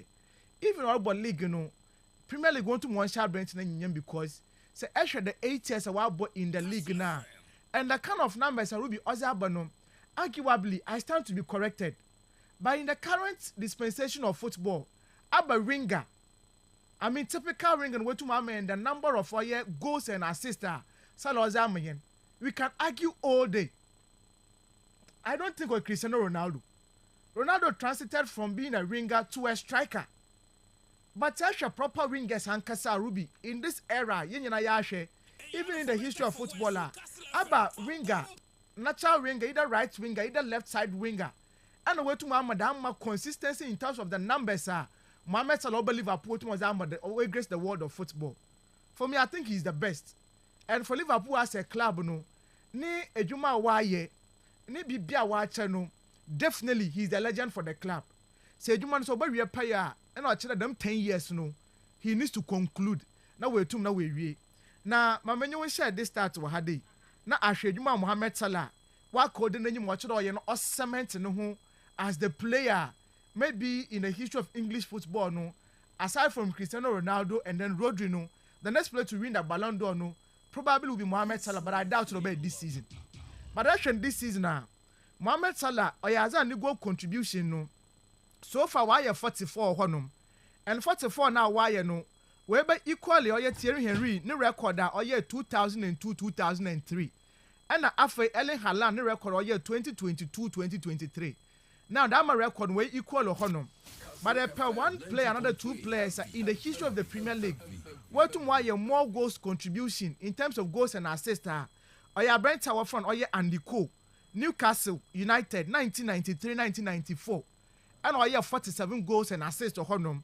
On ye Alan Shearer, Blackburn Rovers in 1994-1995, and a what to why. And then Mohamed Salah Wakan or your 7 matches more to go. Ruby, I believe there getting an assist, scoring goals, you know. Abraham no botum na waya that my record no. Na we tum na wa konani mo honum. But one thing I saw Chiro to motion here so in there. Since their last game our boy in March, that is game our boy against Southampton. And from that game up to now, when you can say we honum no Ruby. Oyaza Abraham no almost about the last 4 games now we tum wa bono. Abraham to make any goal or assist in the last 4 matches no. In the Champions League, the numbers this season no, not on some current. And wasn't going to my senior. In the finals games, our players what what you want in the moment, Tabaka a pressure but teams want do. Never hear the play beyond to one ball, no all more than my numbers, you know. Most of the times, Salah is caught idle. Another you win performance, need contribution, also my team, Liverpool to no obono. And so I want to know how I drink. But I feel that in terms of the general statistics, in terms of cementing his legacy as a player in the Premier League and the Liverpool legend, you know, so as the 2 years now, as a can not so complete that I'm 10 years now. Bibi after that Brenton wasn't born as well, and for me, Yambona bad or honum, and the sole decision we take it there. He wants to stay on to build on the legacy. No, forget about the money. He's just 32 years of age, or about 2 years in the rear, or 34 years. 34 years injuries and Boma, he will still be active. Currently, Lionel Messi is still playing. Cristiano Ronaldo is still playing. Sergio Busquets, they are still playing. Luis Suarez, they are still playing. Luka Modric, look at their age, they are still playing. So for me, a good decision now, Brenton Wetum now we taking Ruby. Yambona Badu, the Egyptian king. Liverpool Wetum now wa Anna Brenton no. And also see as a new way to Nawajin. What kind of statement now? Or sign a contract to now. He feels that he needs to cement his legacy as the player in the history of Liverpool. No, so when history as a club, they can never write off the name of Mohamed Salah. Into be Yambana Bad or Honum. Virgil van Dijk say, they be America. Say, Jagging Club ne era no. So no bottom with Jananadra. Na missing piece be and waka. Missing piece no a central defender. Also that my leadership quality. Also that my leadership example no as baba. Play baba performance wise and also being a leader on the field of play. Also that my character as baba no a Virgil van Dijk. And the moment you got there no, I show you a partnership with your Matip mo. Sometimes when your hand as what to mo ye. Currently, say I show you Ibrahim Konata. Until recently, no you should Van Dijk ye. But sometimes when your football. Not every season be a players or you one performance over to no work or but all the baby they will find out more pressure no. But also extended the contract 2 years was in Liverpool for no. It also feels like they will sign a new player, especially when Trent Alexander-Arnold will exit the situation no. It will be just imagine Sanka these 3 players no. Sanka when you now with Liverpool team or in the summer, what would have happened? And for me, Yambo Jagan, Yambo Oye and Slot Nabado. The influence or tomorrow in these 2 players where to my son was I'm a Liverpool for me it is good. And then next season no, for Liverpool, another for Manchester City, for Arsenal, for Chelsea, Manchester United, we are not happy because these 2 players Uncle Fima nke bi anka yenso botumi anka yenye ho but once they are still there no Liverpool for one dominance with the new crop of players I was one now but was what to be ashamed mind you George Mamazdavilli in the summer he's going to join Liverpool with team name so definitely the team is sorted and the urban competition now next season it is going to be fierce once again it's no Yambo Liverpool for now bad especially the two players are waiting now when you one contract extension or no now Ruby may coin and you may share or yeah ended that games no too more cordono me sure that you know center of attraction and the conversations no or yeah Groupama Stadium France hono and they ended that Lyon Fournier Manchester United ball 2-2 draw and the Robert say analysis I will fear they be and you can't there Lyon Fankasa against Manchester United 1-2 Manchester United in the 4 matches I know we to make sure hono 2 wins for United 2 draws for Manchester United now that more 2 draws in the no or as those games no okodo Groupama Stadium Lyon fu won fie in those games no so no or as Lyon fu no watch the first goal as Sana United were about to take out into that was very clear into me when there Abenta fu no ye Thiago Almada watch the first goal that Lyon no I wasn't really surprised because history was repeating itself for Honum but now me that's a team able to win the game now definitely I will stick my neck out for Manchester United. But after the game, you know, Karubi, about knockout stages, quarterfinals of a major tournament. That's a quite drawer, especially as a quite 2-2 draw. At the depth of the time, United will concede one last goal. No, now it is okay because second league no can go in the favor for Manchester United, of which I know for a fact in there. Most of the Manchester United supporters, you know, or what I'm more confidence in there. 2-2 draw, this is Old Trafford. No, they will kill the game. No way to know what name. But I share some of the players one attitude on the foot of player. And I know tomorrow how I drink a crap. The first corporate to know Andre Onana. Obiara can ask him because before the game no, the kind of disrespect another some more kind of the 4-year Olympic Lyon for one no. Or man the kind of hostile environment I wasn't a goalkeeper no. It also probably contributed to the performance on the day. But I feel that sometimes no unfairly people judge Andre Onana in certain terms in your monkoye. But if you know Andre Onana, Ruby, I'm telling you, you wouldn't be surprised because Onana with AFCON, even when the man will host AFCON pono, had the kind of controversies now because all the command in the course of the tournament, no coach had to drop him because coaching and instructions are on yet or you'll be your voice first or Canadian or Canadian more pen or you cannot take anything away from him. It's a comment to make about Leon Fono. When I went to my Jehu and then the manager matters about Chanadrin. And then I was surprised there. The 2 goals were conceded, you know. Now, first goal, most especially, what blame it all your Andrew Onana and the fourth. Free kick na waba. Thiago Almada kwa kwajin echiruno. Ni intention was not to play the free kick do kwa kwashe. But horrible my connection we tum na waba. And the 2 Leon players, Georges Mekotazimu, unyina wokuruwi. One trying to man ball no. So goalkeeper no it was an awkward bounce and was see keeper name. And a ball no dead here one question at the back of the net. How is this one the goalkeeper's fault? And they call social media, especially English tabloids now. Obiari judge or Andrew Onana there. All no performance no so when they don't consider my first goal no. If you look at the second goal at Manchester, just as I was telling you, Ruby in that moment no, so United from defending ye. Especially at the time when Lyon was a pressure, was to Manchester United for one, you know. So what defending here, making those clearances now. Hey, Bianca and Quenco down stages, no. Because what the baby know, not Asha Brent, our friend, or Harry Maguire, Asha, Lenny Euro move dancer, or Yaza, a Brentano, what to know when was in Sinten. Now, I casa about Andrew Onana and numbers today. This season, way, he's one of the goalkeepers in the Premier League. What to now why your errors leading to shots, you know, what's all your 12, and I say more errors leading to goals, you know, 8 to a honor. So it means that they are doing everything possible there. I been in the summer they say United Frank say what now? What's your one statistics in the or what we to know and he should move on, no one anymore honor. But sometimes you know I blame him because the antics be honor Ruby on board because this season say one of those players where save Manchester United or Andre Onana. In terms of new saves if you want the best 3 in England definitely you are going to mention him. It's rather unfortunate there when I was in him one performance not then inconsistencies on their part, but yes, still no. Andrew Onana will be blamed because or you'll be a opekasa and nankasa wa kwat trade amonsam no ozamon hunti no. Ruby, we cannot always falter or and one now what can ask him no. And then I met to post cause Gary never more. They were bashing him. These are the legends of the club, in a crucial game. They could have saved their comments after the game. Over Kabiano, no way to na waka. But it's just unfortunate that Abrentiano, the mean away to na waka on his parta. No see to na Eric Kabio Honum. Now, into the Leon for 195th or minutes go now was shared against or Manchester United was the latest at Leon for second time in their history as a football club.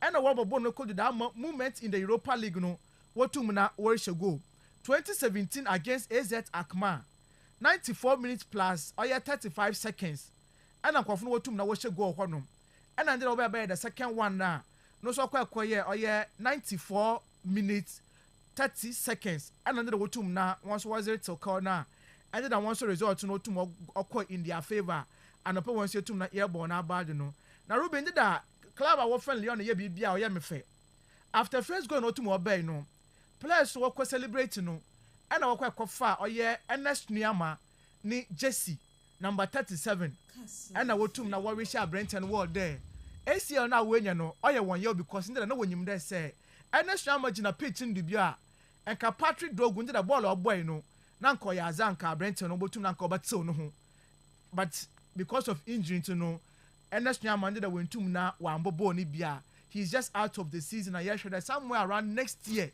Tom Wansana Brentano will to na wasan so aba back bill. So for me, the kind gesture boys go to mo year no. Or ya zo to na okon kenti won to na yembo na abado. But before I ever call no Mumbo Manchester United play this one abado. And we critique two players. Garnacho and Brenta from Rasmus Hojland. These are players that I feel there.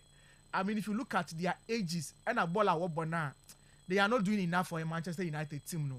But then if you go into their team, the captain for the team, Bruno Fernandes, and then I make what they there. Say a Champions League, next year Mr. Champions League, or your Cristiano Ronaldo, no two ways about it. Obia Banabado Honum. But then say a Europa League, no say Mr. Europa League, or your Brenta or from or your Bruno Fernandes. And then the second one Manchester United was sharing. No. Look at the execution.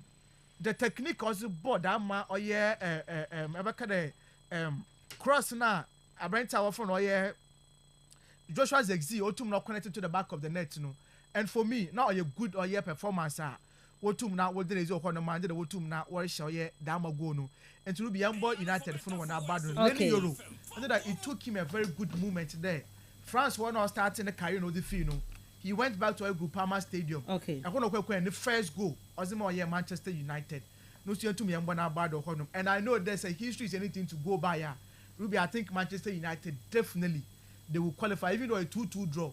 But I pray and hope they will cut an Old Trafford one now. Over to now why you want to kudos to Manchester United, but not forgetting Ryan Cherki. And then also McCann that this season actually the numbers in the Europa League now. Or as to more can especially assist and the chances creation and then I know to not talk Conozimo or Leon Funa or to now about drone to kudos to a branch of my Ryan Cherki. Now my corner way and then a border glimpse for the Lazio Funo discipline one. Now I was really surprised because I tipped Lazio for there and Kawan Yaza Krazi Rubinanka Drobi Botum Nanka Wakoza or Lazio Funo Nanka Tumna Wako Nenimo Honum. But it's just unfortunate there. Lazio Funo won last form another form away to when you're going into that game no as I watch the Lazio Funo probably Yaman shut down Koye form one. Even though their last 5 games before ended now we win just one. That was the last game of against Atlanta. And say away Kwasha Atlanta by go to 0-1. It should give you confidence today about to mark winning. Now against Bodo Glimt Akwaka Bashe. But prior to Atlanta game now we have 4 games, we have draw 3, we lose 1. That will lose 5-0, emphatic defeat. And I was in my club, our friend, Bologna or Honum. But I will follow, Bodo Glimt, and then they have a very good history, another record against Italian clubs. So what boy, Rosenberg, one another one, but no way, one and then also what said there, about the quality now, or Yaza Wotum now, or Honum. But before the game, not know what to no way, Honum. Into pitch Nankasana, or born, what no. next one na ye month no actually wotum na wo clear ni nyina and after the game no Lazio coach no blame the pitch no and oye Monday the wotum wo lose game no so if they can overturn the deficit no oye Estadio Olimpico next week and obotum wo ba kire but I feel that they have a huge mountain to climb so let's see what is going to happen but Yambo Bodo Glint for no badu for getting oye that needed win wo honum and that was Tottenham Hotspur Stadium. Tottenham Hotspur still if you go against Eintracht Frankfurt 1-1 draw and I will tum na wo boy wo honum Hugo Ekitike 6th minute Abrenten in a wonderful goal honum and a Pedro Porro it took him 20 minutes later and obey but so a corner honum it was a game and I say actually chances are two sides in your to create or honum na we're expecting a lot of the goals from the two sides in now because after goals not by in the first half the two teams in and they went neck to neck end to end actions not when you're behind the boys and but pro to when you goals but missed chances missed passes or do anyone in composition and when you want lack of honor and otum of course two teams in ball that particular draw but in terms of the statistics now by for the game so actually Tottenham Hotspur totally or ball 56% of the ball and a 44 quite Eintracht Frankfurt total shots 10 for Tottenham Hotspur 4 for Eintracht Frankfurt 6 shots on target for Tottenham Hotspur and a 2 for club away from Eintracht Frankfurt and have a big chances Tottenham 2 na 1 Messi and Eintracht also 1 and 1 Messi or honum so clearly it was a game the two sides in your performance one shot one shot in your honum but the one player na obiaro bo nizin obiaro bo na bad ya Brent away from Rodrigo Bentancur and that on the day Nimbozimbo ya zo tum na oso enua nse bohwa most possession one on no really onya 10 wo honum most duels Abrenta no tumi 9 wo honum most tackles 4 and interceptions 4 honum most foul 1 2 and most shots Abrenta ya zo tum board shot 2 honum and in terms of completed passes 54 and otum boy and otum no complete 51 honum so clearly oyaza ended up boss the midfield na Nimbozimbo no otum na okonkan but away match in Ruby or you'll be in the game. And for me, I feel that Angie Postecoglou say Onyama exit this tournament. Daniel Levy, even on Akasu, I don't trust him. Numbers in bones, Senua. Bia what on super agent Conde coach on to Monko because so far this season, one performance has been shambolic and the warming performance Tottenham will go on this season, especially looking at the kind of players where are available in their folds. Now, what to more Biano. It's just very bad for your club Tottenham Hotspur let's see the second league Mason Obeko ended up Bilbao call Glasgow Ibrox Stadium kwa 0-0 draw Obia into Manchester Yanko honum even though Rangers see red card in the game 13th minute from the 13th minute we about 10 against 11 but yesterday Bilbao with all their names in and then went to take advantage of honum let's wait and see San Mamés and when magical to Mosi and I would tip them that definitely they should be able to qualify to the next stage of the competition. Now, Ruby, you're quite a name kakra. Now, the conference league come on in some 3 minutes now. Fee, you fancy conference league Sebasha wants to work on 8 clubs and I want to work ball. And so far, there are some 3 big clubs here. And one is we are tipping them that about to watch the conference league now.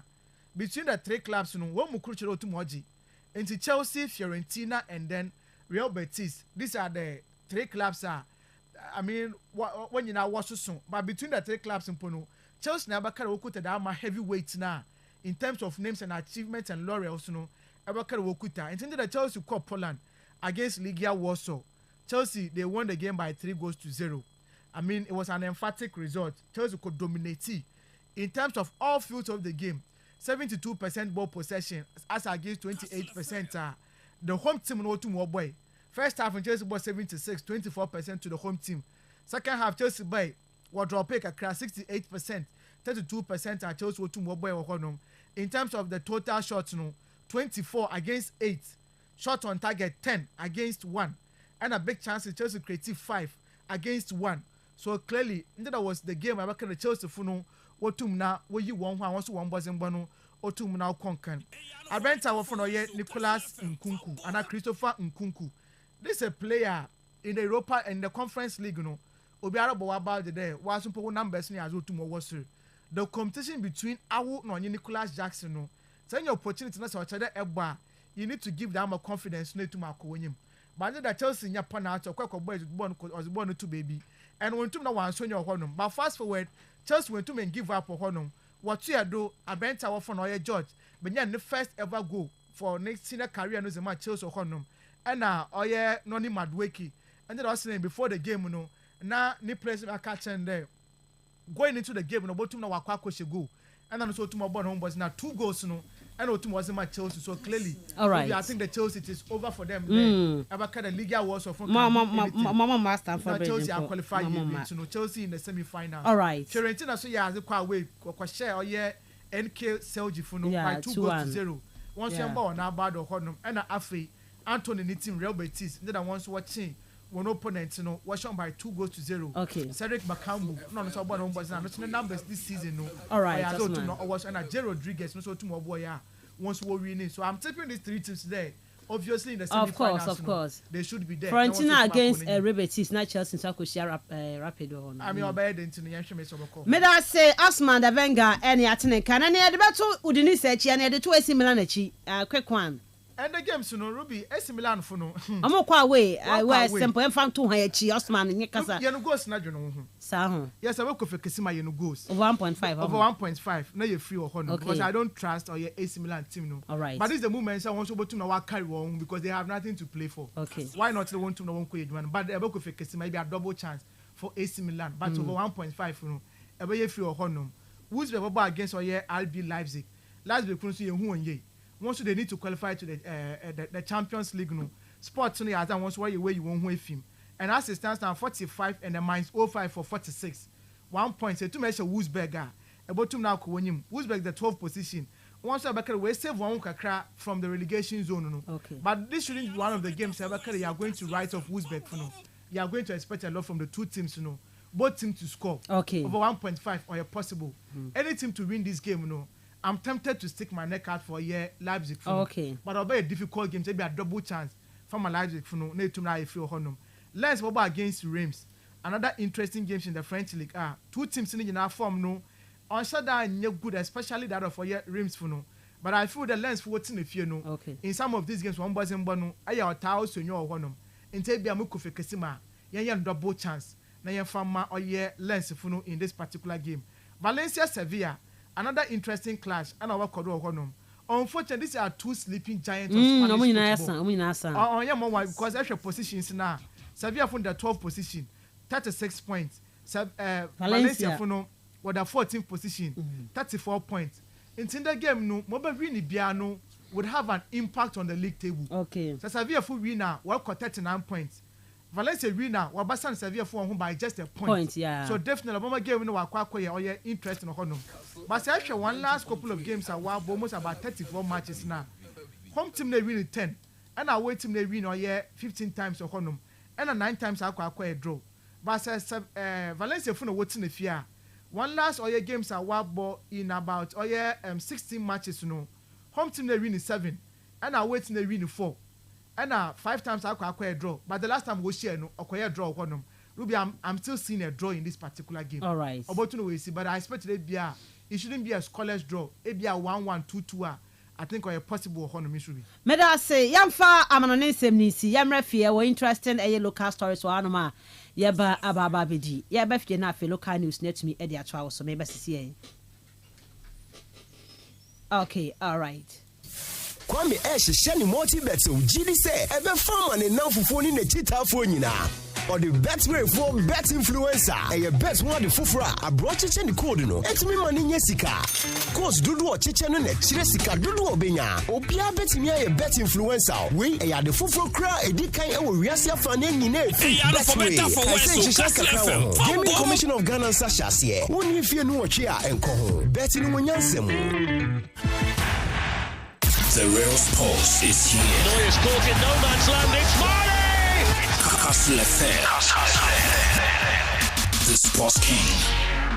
Kastle 90.3 FM Suni Robert Mensah Sports and there's someone ya be fie na fe ya fisem no ya to me e dia 12 so na ya your name is 24 minutes past 8 ya shas ya dia na de tienie ene ya dia Ghana Premier League no 6 p.m. match back to dwa March week 27 Mediama Sporting Club omoten fi otakwa TNA Woman Dream Saves na dey boy ni 6 p.m. and a sa game no and so e to dwa me dey ama etiefo e wo dwumadi no se be dey sa game no koma hwe senya be call hwan na obetumi enso edi enkunim e wo sa game ene eno so e ba so no emu na yankọ ya kan league ne wasem no enei e ade Legon City team no niam enkoye emfama wo manam so mene Mohammed Alidu wo se de tie bia no ye mo league ni wie no na e ade Legon City team no wo mo atuma survive weekend wo mo ene Samates na ebo wo se be victory e de ma omo a ne kwan bia so no omo ebe ka league ni ma Legon City for no nya da relegation no womo ebeko yo pa na binti cry brand say players ni bebre new players but I feel no more bad game still Abraham we against to everything me catch Legon City son say we league near the more still ever avoid the relegation I can't few matches there was still everything Still on bet to me, Legon City by avoiding relegation. I know you're smart, Lidu Mohammed. Legon City's player no what they add to draw. Yankwa Accra Heart of Folk, Herman Hesse Jr. One know your Heart of Folk NCC chairman.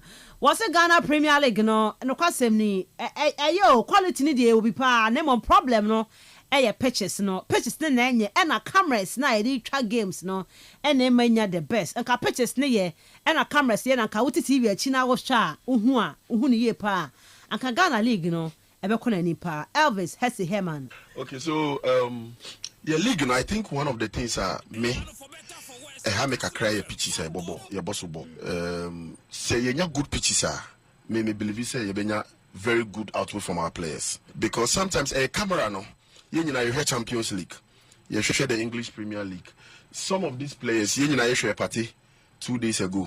Watch the game. Sometimes the camera techniques, any the number of camera, any the pitch quality, it brings out the best in the players. So I think say one of the difficulties in our local league, any quality, but in terms of the best of pitches, Any ansema Elvis Hesse Herman has a folk NCC chairman. What is ansem no ede atudwa yen kopiemu ewo Accra has a folk team no mu kasana fe yen hwe benwa na star latest about contract extension. House kwafa ni free Olympics on man just 1 year. Ene ya call Black Stars by Heart amano 2 years. Dedika no kwame pariado akasafa contract ne ho said ye ho sem no ekoye no. Was so call Black Stars camp by no and omo ne share ya omo no etumi edi enkom. Pariado kasada House of Folk team no ensem ni nie. In football it's a team stable and we making sure that there's stability in team performance and player performance. There are things that you have to take steps to ensure that you are able to do proactively. As a club, we felt that maybe you do not, even though as in the contract, it will be prudent enough. We share maybe our publicity, we share his performance, we share his leadership qualities, we share his everything that he brings on board as a player and as a goalkeeper. It is very necessary for us to sit and then engage him at the highest level. So that will be able to get extension of the contract. Penfoning being common also one opportunity. He agreed and eventually and ran up on name Penfold the board of directors ACI, he agreed to sign a 2-year contract extension. Any ansema kwame parade di to dwa na odi to dwa se ne okọ Air Blasters company by ne nyam sha wo de ko shep air house team nti no wo mo dwen ho se no kwasem ne oso mo che na de o me mane car o me mane car a big reward pa okasa e fa ho say. And we are all hoping that with his performance we will maintain that same good performance and have improved performance with him have got Ghana at the World Cup level as well. Once I wait him the Premier League in any what he has to focus in him, in 24, I will reward that. Yadiamano, I hear him say, and also will serve as extra motivation. Then whatever that he is doing, whatever that his teammates are doing, it will go the extra mile to also motivate everybody in the team, so that everybody will continue to work hard. It is a big reward that even the rich man will appreciate. Kwame Parado has a folk. Customer for some of the Atujano no na idea Benjamin Asari one manager Cecil ni Tego and so the Tuja say before boy never call has a folk no on your contract be or Djibouti mano na onwana okache boy ne say Djibouti one dey on found the offer biaba but manenko onko heart no kwa no ho within a year no benya better contract Djibouti for be by compare Benjamin Asari. I just spoke to him. I told him before even he left Olympus for House of Folk, I had a deal for him in Djibouti. In Djibouti, they wanted him very, very, urgently. But I spoke to him. I sat him down, I spoke to him, and I told him, look, this is your career. I cannot stand in your way. I just want the best for you. For you to go to Djibouti and come back to Ghana whilst the window is closed, I prefer you signing for House of Folk for 2 years. And then, after 2 years, just give me 1 year of a very good goalkeeping prowess, and I promise you, the sky is just going to be the limit. And on the side, the manager no, and so Eddie too. Giant to also black satellite, and they under 20 months, you know, one more ever call AFCON, or more AFCON. Last time they could be under 24 now. That's one of them, right? And no said the almost started preparations are one more prepare for the AFCON who are also no, yeah, they are to draw Eddie Amawo. Now they tell us the Black Stars of Ghana, I mean, Adma May. Yeah, they can't say ya kwako piemu England, Aquacobo, some friendly games, be a no Unity Cup. Yeah, then I job about the semi-finals, no, Neneko Piemo England, dear, the painful 2 minutes say, G Tech Stadium, Brentford for Stadium, no, and a Ghana Nigeria game, 28th May, no.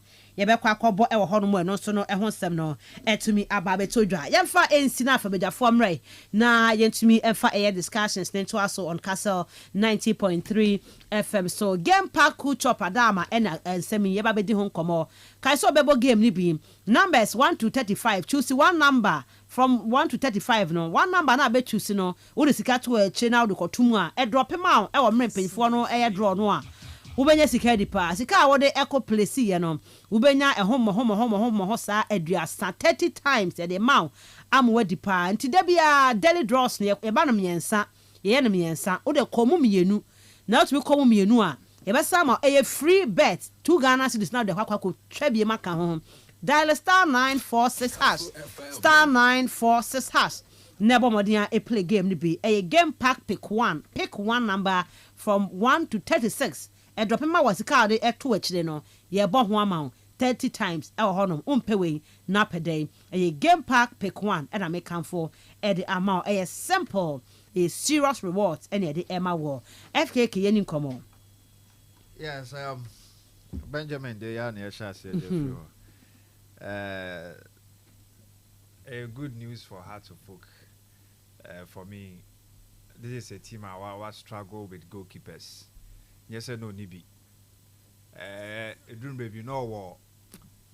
Richard Ata and Abakui. They be an ending every Anyala Wampo. Sala what the later no about. Omuna Baba told their person making.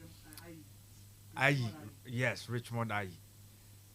Now, these 3 goalkeepers on any day, so more team are just good enough. And when he answer, sorry, any headache, I will goalkeeping department, you know. But Sala waba injury say Baba Behano. Richard Atai Baba Chichia near league in your GGB. FA Cup. Tia boss some more board do open goalkeeper or boy man some more board do. We need sad trophies now together with the teammates and I said the outfield players now goalkeeper will play integral role by Richard Atta. Yeah. Then I use so obviously I use so play part because game it be a wonder especially cup games you know the wonder no na edrum be komoko Champions League ayi no more than a choir. So I believe say has a for goalkeeping aspect no ba be issue when no munyina no form no edp and no more extra go pa kakra na Richmond ekoye atanso so ekoye nkofa nketi ahwe by na nkofo echi anemfa na asifo lusu games no da sori abetimi ka say we de eye goalkeeper yi ne form so yen ketia form so ena has ye Lucy sa game no enti no mbe hi obi odi sa stability no ebe bro mo goalkeeping aspect no and kwan omo fa so a omo kopochi Benjamin Asari so ombra medam fama omo no I don't say na good news because on the Olympics no mo shede ni running contract dia ka be difficult because be ka no mo na Olympics enya Banta or Banta yi ho midfielder attacking midfielder yes I had be I don't quite captain fantastic this nice midfielder okon na things o Kongo crash there o da kan simple you cry now say was go back to Olympics of course go back to Olympics captain e dey cry na o da FKK kwa wani ma for me na say issue no e wo hwa na season asaba na Olympics player biem has person kokofa no ti awako glass na awako yeah obi anim sa story no intina Benjamin there baba betwa so biem but there na me can say na a good news for us because now the contract na end enu ntina man no yeah sa easy enso kwa no be ha na aso lu boy commodore no yeah no star bi no kasa bebre as so person chese omoni abrante no contract ena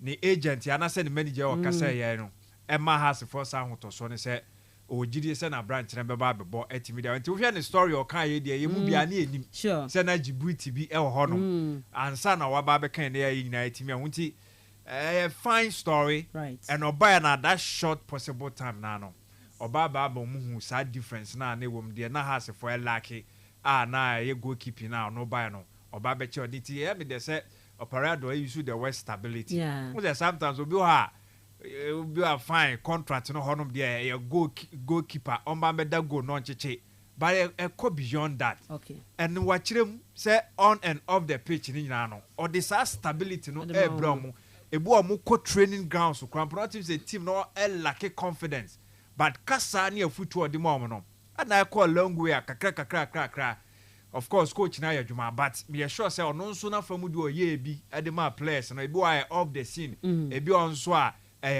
on scene omo twa omo capture na omo di aba ti afi say omo ti afa na omo hu say brand na performing me sure say Black Stars collab no and and this idea we nyina aba omo sama no 1 year mpo 2 years yes no na this idea bibia e no because come betra wa Eman 1 year now sign here. Aso amana ko free. Ti obia mbɔ mpa na ne Black Stars embra. Ti bia o Black Stars o bia meso Black Stars ho. Bɔ mpa ye na embra nya ba pɛ. Kwan bia bia ma. Sometimes unwo obi say oye more than the oya. Or the stability eba e bia na nya ne mandate no nko akeke so oba beda go no nko ade ma but oye beyond that na eboa ma team na improve or one way or the other. All right. Just reward the person.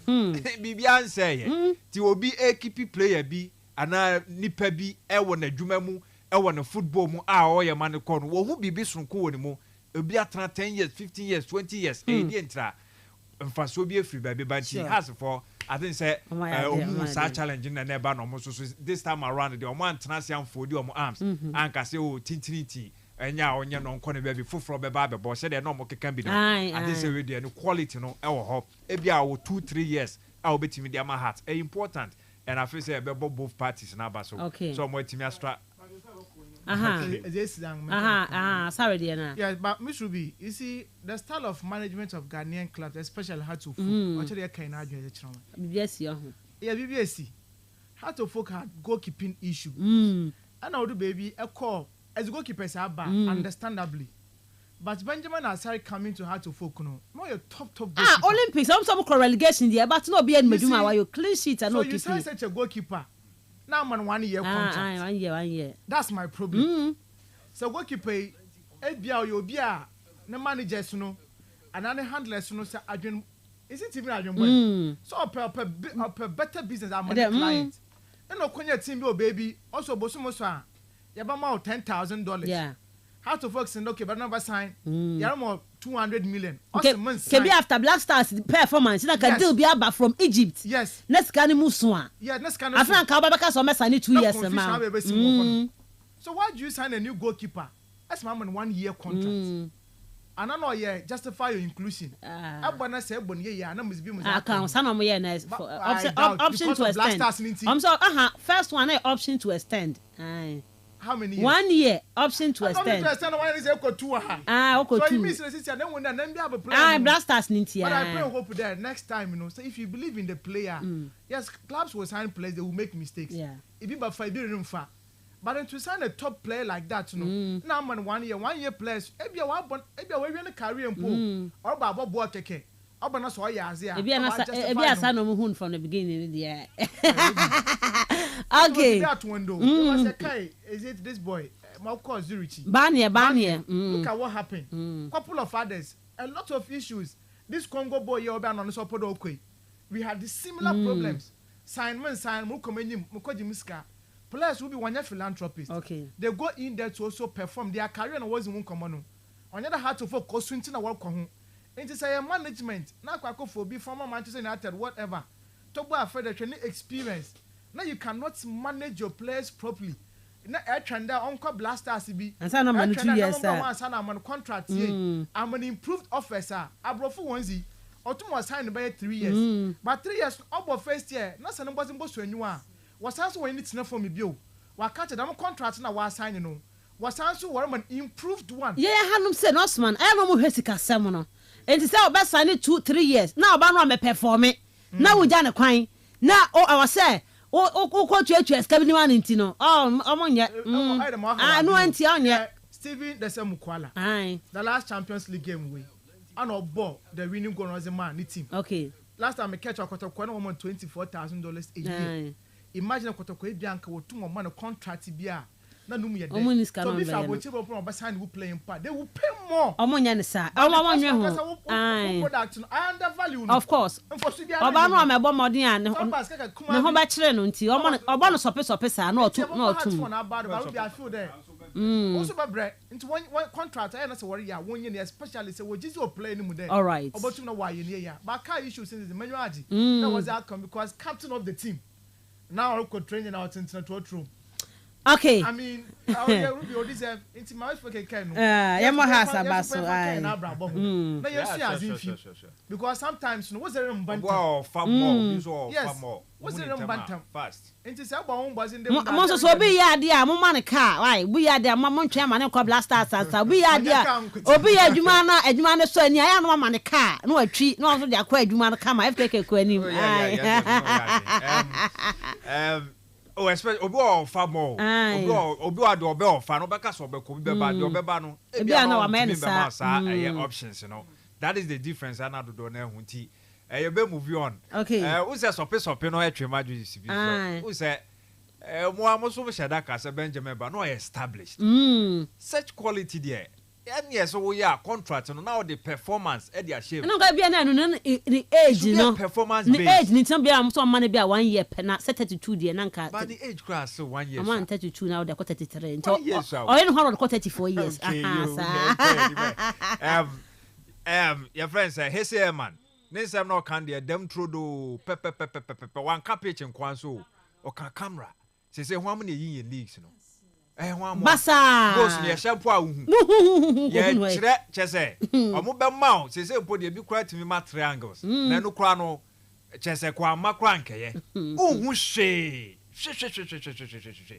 and a hard dream and for me say you call for quality pitches no and who be yan so say omo be yi games no maybe at this season there I mean ya boy bi anasa yam bompa say the next season ekono racket and then a pump for no betimi aboa mienya one of these best telecast ibi Sunday Adom TV for them ko fa free AF and man ko try na come na asa na ye kakra na ka na ni so eni ne te kakra say ni na beti no beti o but other details no how enyo be akika on he say man na sa ball angles cameras na enya ba ko anase camera na enya ba ko nya phone e di ko try cameras enya phone enti we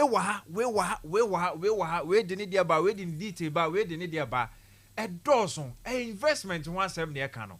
So I believe say you can't pitches and so a bedroom kakra ye koye nim no. I was saying it me back together. As for talent there, monopo can quality. Talent in will be by a quality in there, so me who say kakra. But at least talent na ye wono. See nya sa nyomeya o kan yi.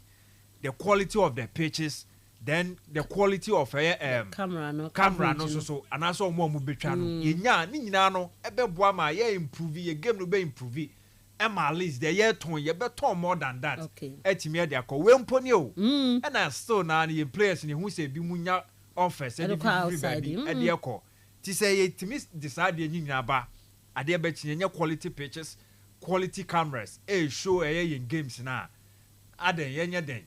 For me, the talent in there, we have it here. And also we have them here. The can say, ye benya ada a year, and your man kika I hear the pitches, the cameras, and in a bit me and the all can so I will say, data and so a baby count.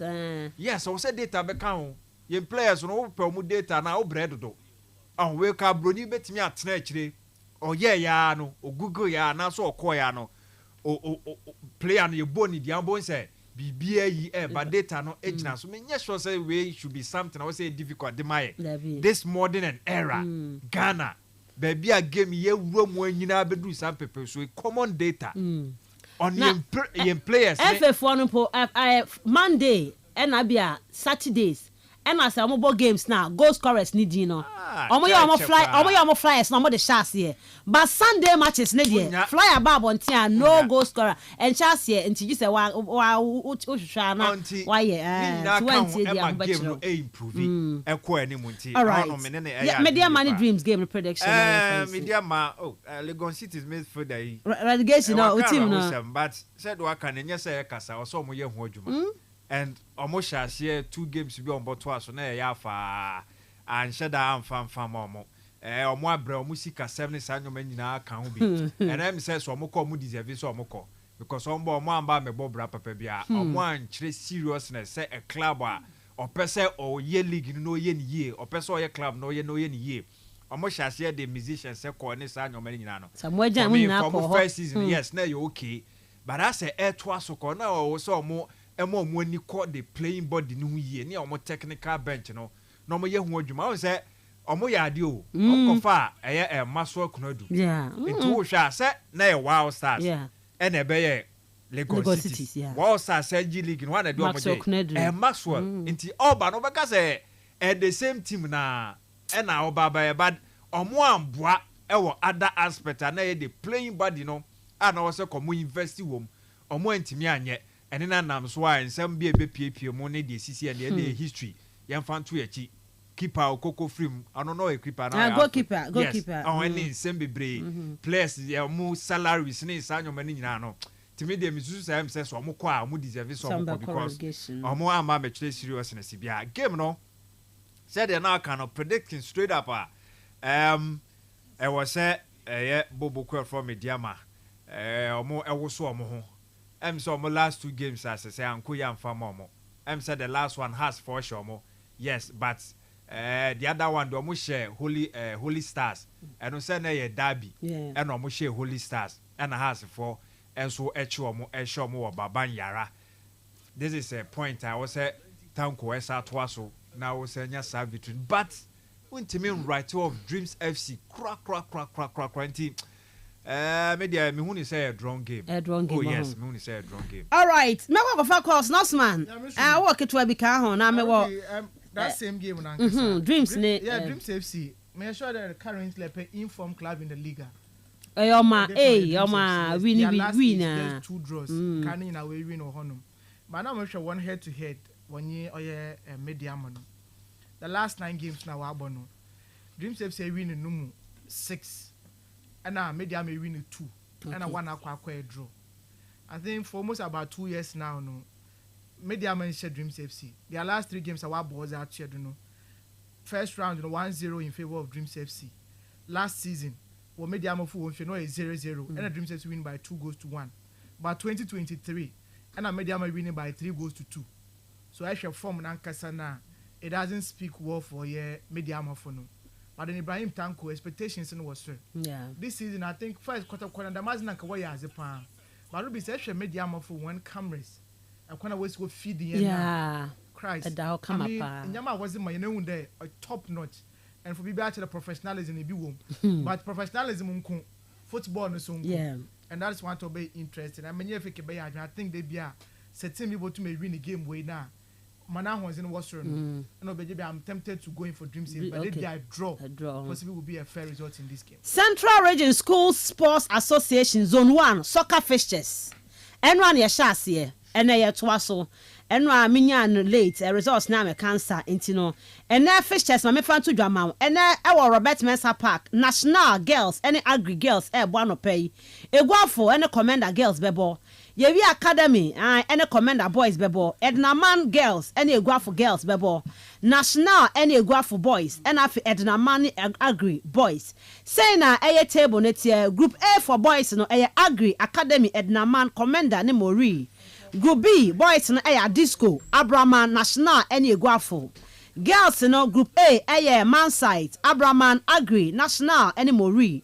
Ena Group B no eye Ednaman Academy Egwafo ene Commander intino nyame admo chame ba me the other results ne beba for ene enu ade ni nyina no meboabo na de nyina e de abram mu said e eti because enra ade games ni because so enra games ni because so hono ma Adisco boys no mane Abraman boys boy intino Agri boys ne Mori boys ne so boy na Ednaman Academy nti I will bring you all the results ene de ni mu nya no kwa na ekoso the other games ani na ekoso wo schools ni games ni ma volleyball ene volleyball koso sanso ena handball ni nyina ekoso a ye the other results ni bebe no ye da master pa zone 1 ye teacher ni eno a ma me sakan o Agri Pastor Albert o Agri ma me cha ye papa ma me sakan will be there no ma be games ni bi ma be ball ni bi ma be football ni bi no unya kwanya abra Robert Mensah Park na fe games ekoso for ye zone 1 Central Region schools no mabo schools at this school Abraham Egwafo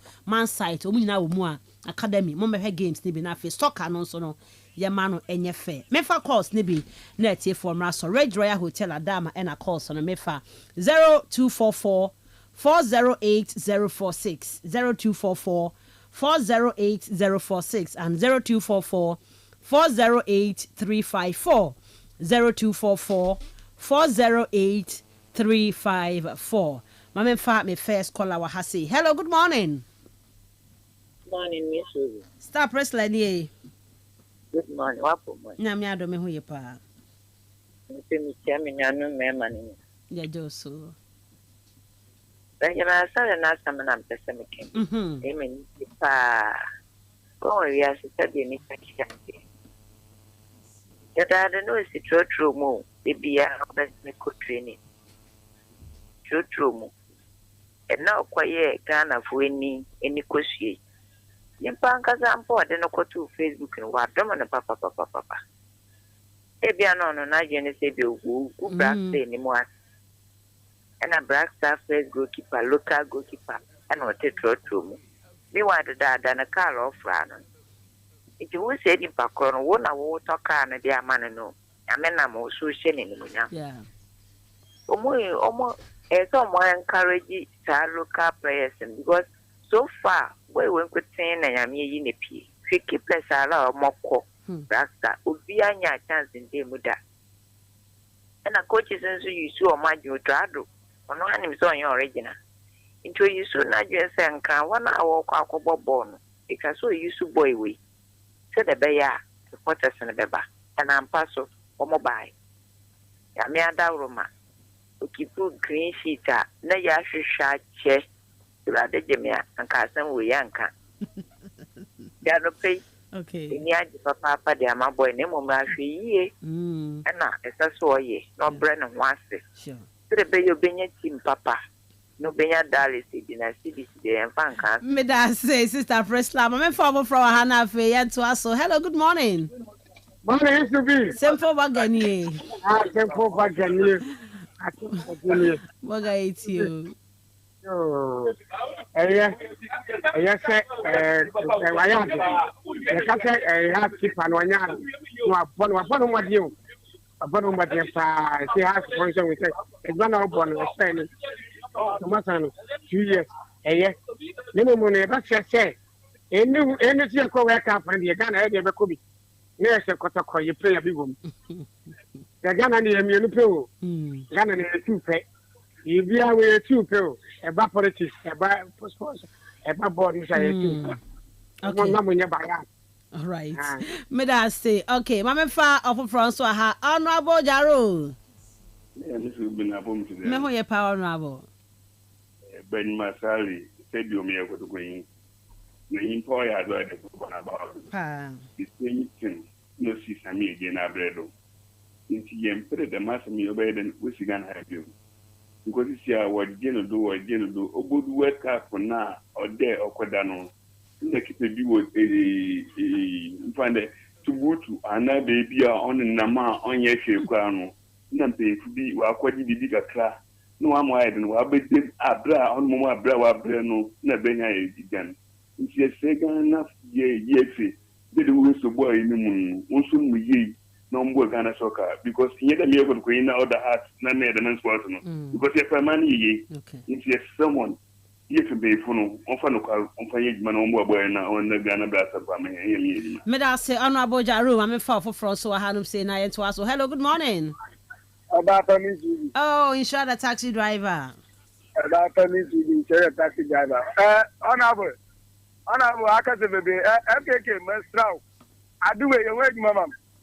Me move there anytime I ask keeper about Diana Blasta look at you.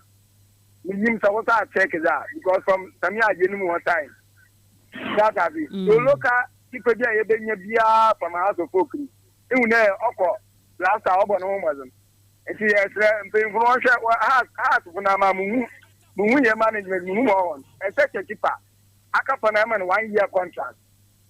Now, when you're lucky, one time, and I off on the bank of a crate. Seriously, you keep out to them. I'm a contractor, they keep out for relegation.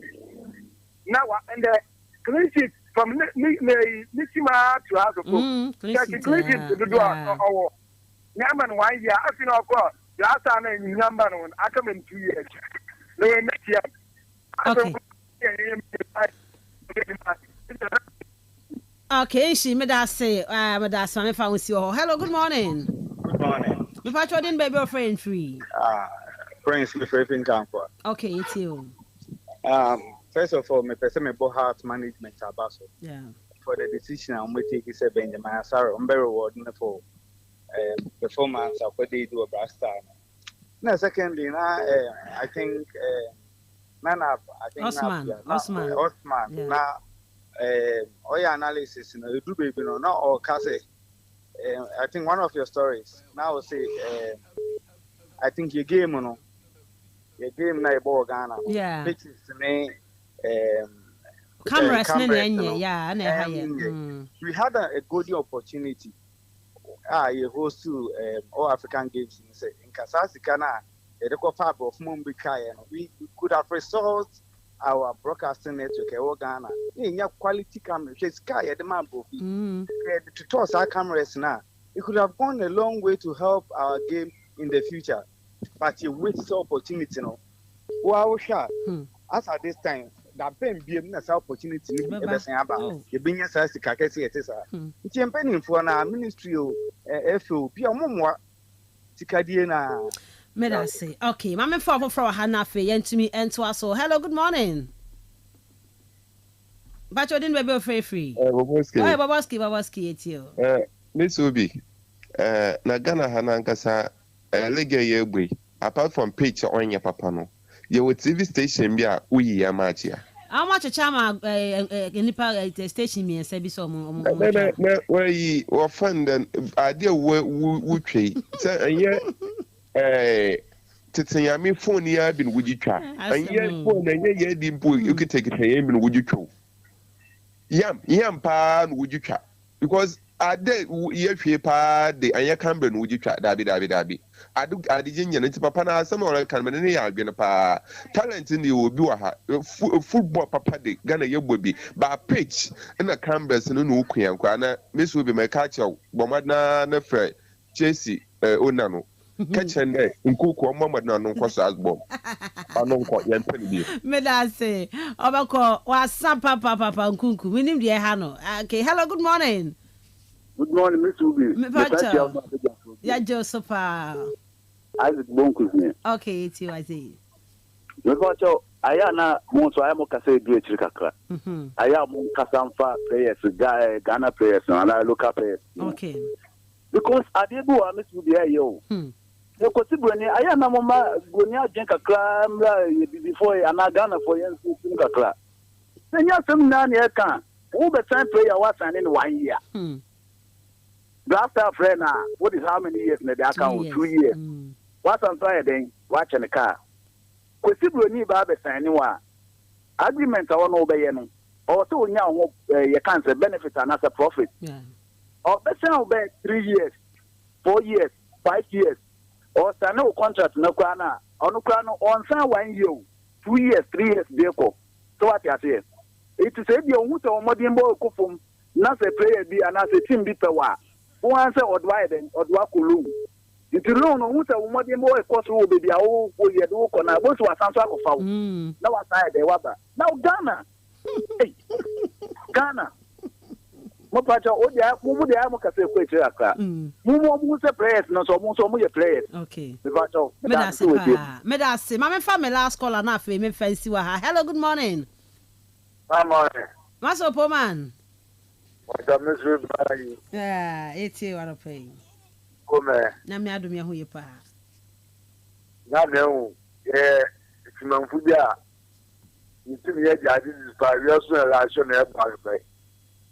Benny, my friend, you recognize me. On your opportunity, Nadania was now, that's how I you too much. That's on this, I was about to say, I was to see that. You know, but Nadania was in this house, and more than that, I was because you try the pack on. So, yeah, but it's me as friend. Nana, young and Mama, some put again from one penny, to Nanka, and this is our very, oh, you go, that's you go, this, another word, not choosing, I ended. I am fine. So now we tell me from the Ghana Blaster. Okay. All right. Yeah, the Fred Manes here the show next Radio Hotel Adam and far calls no. Easter holidays next where you next week yeah. Good Friday by 18th April. Yeah, Radio Hotel. Family day out 10 a.m. to 7 p.m. Next Saturday no your kids day out. Oh, poolside hall 10 a.m. to 7 p.m. Easter Sunday, a special brunch, bedidi restaurant or live music. Esa tato beji when yankasa Easter Sunday at 11 a.m. to 4 p.m. Easter Monday, holiday, family day out 10 a.m. to 7 p.m. Until Easter activities ni nano, Ridge Royal Hotel and bouncy castles, swimming, FIFA 25 games, table tennis. Yebemo when near Jiankasa or holiday simu, Easter Ibrahim into Barrage Royal Hotel, Cape Coast, Second Ridge.